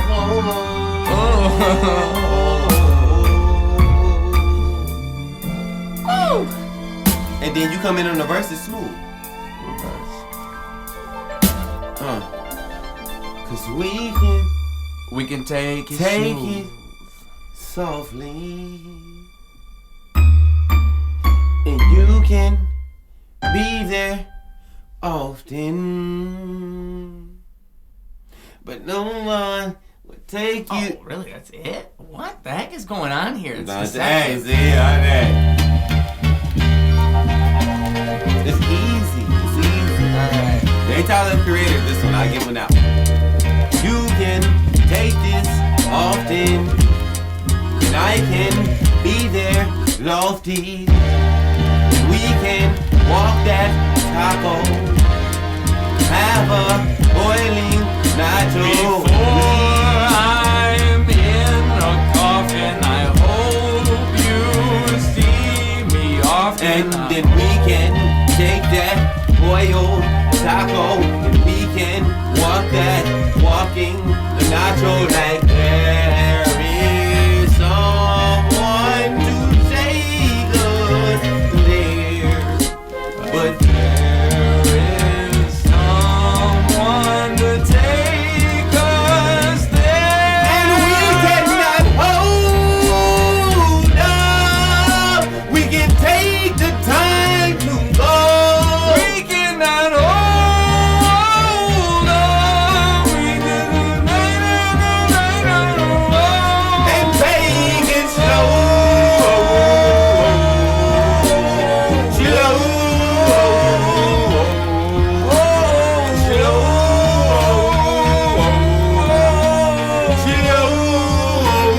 We can just take it slow, Like where you slow. trying to go? Like We can take it slow, slow. like where do you wanna be? Time and time Baby, I need it, you see. Like where you wanna go? Like baby, I'm trying to go. Like where you wanna be? Like I hope it's next to me.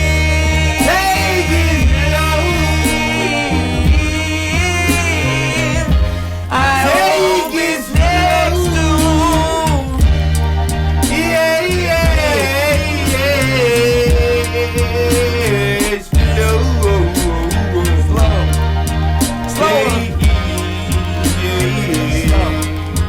Slower. No, you gotta spin that and hit record one time. That's crazy. We're recording. Oh shit, I did not know that. You didn't think we were recording this whole time? You are a genius. Yeah, dude, we're recording. That is, I need all of that. Oh, you thought that's why you were The recording with your phone? fuck? Yeah, we're recording all Yeah, this. my shit dead now. That's Yeah. what I said. Oh no, I missed everything. I missed everything. This is on the podcast. Bro, I wanted to put this shit in my story. I missed everything. I don't have nothing. You're That's a fucking hilarious. genius. When I said to you, let's freestyle, what I meant was on the podcast. Bro, this is like, that's some of the best shit. Bro, we might have just turned into John Legend.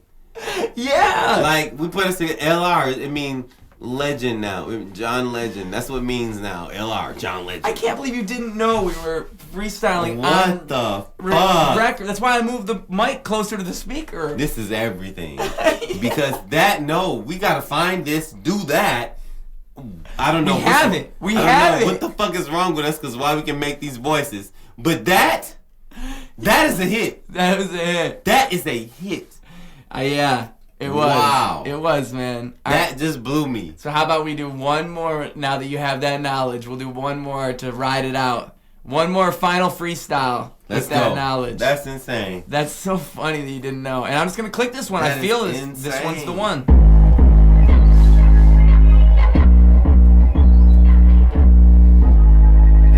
That's mine still. I thought you knew.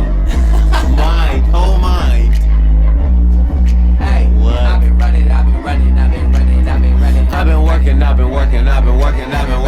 running for a long time. I've been working for a long time. Hey, I've been on like a hard grind. Hey, and I can do this for a long time. Hey, I talk about it like all the time. I tell you about it. Hey, you need it like you all mine. All mine. Hey, yo, I got it like all mine. All mine. Hey, yo, I got it like all the kinds. Like any kind you want. Like all the grinds. I've been on it. Yo, I've been working for a long a time. long time. I've been on a hard grind. Oh, Surfing like it's all mine. oh, Blowing up cause it's all mine. yo, Blowing up like it's, yeah. slow, Blowing up, I'm about to go and get it to 'em. slow. All these bitches know that I'ma give it to 'em. Yo. If they thinking about me, they ain't no like Lambo, they don't heels with the shits. All these bitches fucking, they all on my dick. They know what it's really poppin'. Lambo, he sliding, and he ain't got no options. All his options is to get the fucking money. I've been running. Bag I've it been up, running, it's I've the been running, hundreds. I've been running for a long I time. I got some bees, that's the honey. Motherfuckers want it. Bitch, I've been running. I've been running for a long time.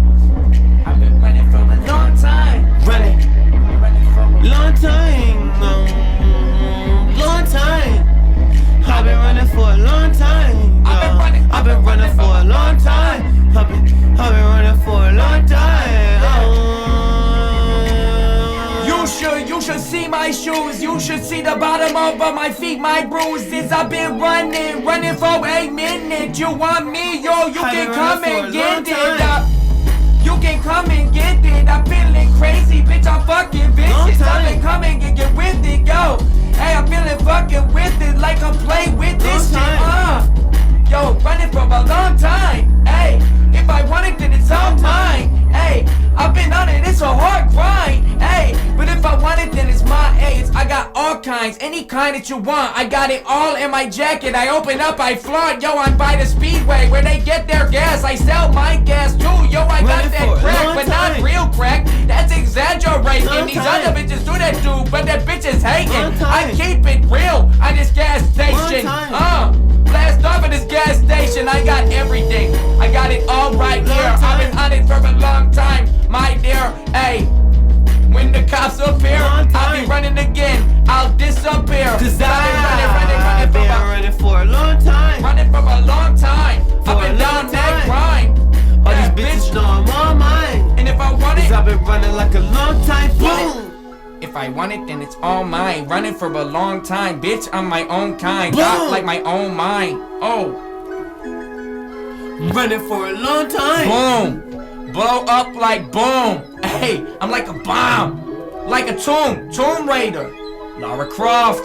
I'm my craft, bitch. I get it off when I rap. Cause I'm running like a long time. Long time. All these bitches say they on mine. I'm blowing up like a landmine. Boom. Here I am, Mr. It's a hard time. Running like a long time. I've been running for a long time. Long time. I've been running for a long time. Hey, Lambo, I've been run that running back for a like it's all long mine. time. Run that back. Run that back in, boys and girls. Can't even make that up. You can't make that up. You can't make that up. To the point, I hope you know that was so authentic, folks, because Lambo literally didn't even know we were recording most of it. So I that's how did you know not. it's That's real. the crazy part. I didn't. He wasn't doing it for you because he literally wasn't doing it for you. That's how you know it's real. It's crazy. Here, man, I'm gonna move my microphone back It's the over to best me real life ever in quick. the world. This was great. This is great. Like, this is great. For real. Wow. I think we really accomplished our dreams just now. Oh no, for sure. This is gonna blow us. We are going to BET, TV, ETT TV, MTV TV, MTV Live. Well, you know, man, we've been running for a long time. I think it's time they give us our dues. Yeah, I think so. Is there anything you want to say to the people before you leave this episode? Because the next time they see you, you're probably going to be in my Chicago studio, so you're going to have to leave them with something for a minute. You never know who I'm going to be at that point. Ah. So for the last thing, I'm going to leave y'all with this. 2 things. Well, 3 things. 3 things. First thing, be yourself, be authentic, and love who you are. Because that's the only person, this is the only time you get to do that and be who you are right now.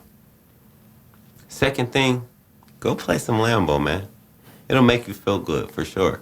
Whether you listen on Spotify, whether you listen on Apple, whether you listen on YouTube, any of that. Vaughn Lambo. Go search it.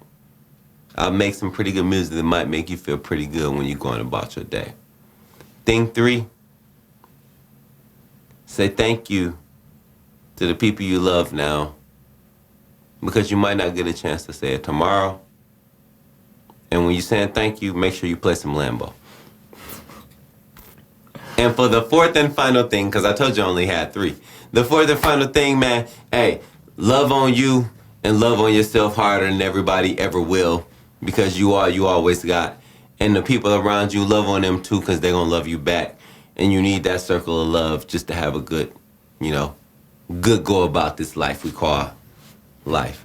So, man, I love y'all because y'all love me, and if you don't love me, I still love you more. What I try to do with the show, and what I try to do with everything, is to show that the circle of love is the circle of life. And I hope that that's what you guys can take away from this. And I hope that you put out your own love, and you put your own love into whatever it is that you love, because we all have superpowers, and I hope that you use it, because otherwise, what are you doing out here, man?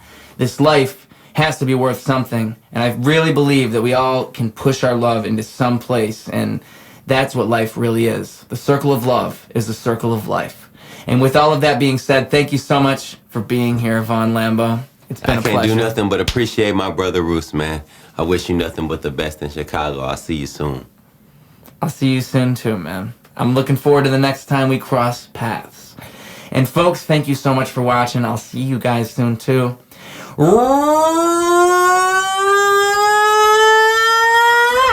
Radio! I'm back up! It's Rooster. Clocking out.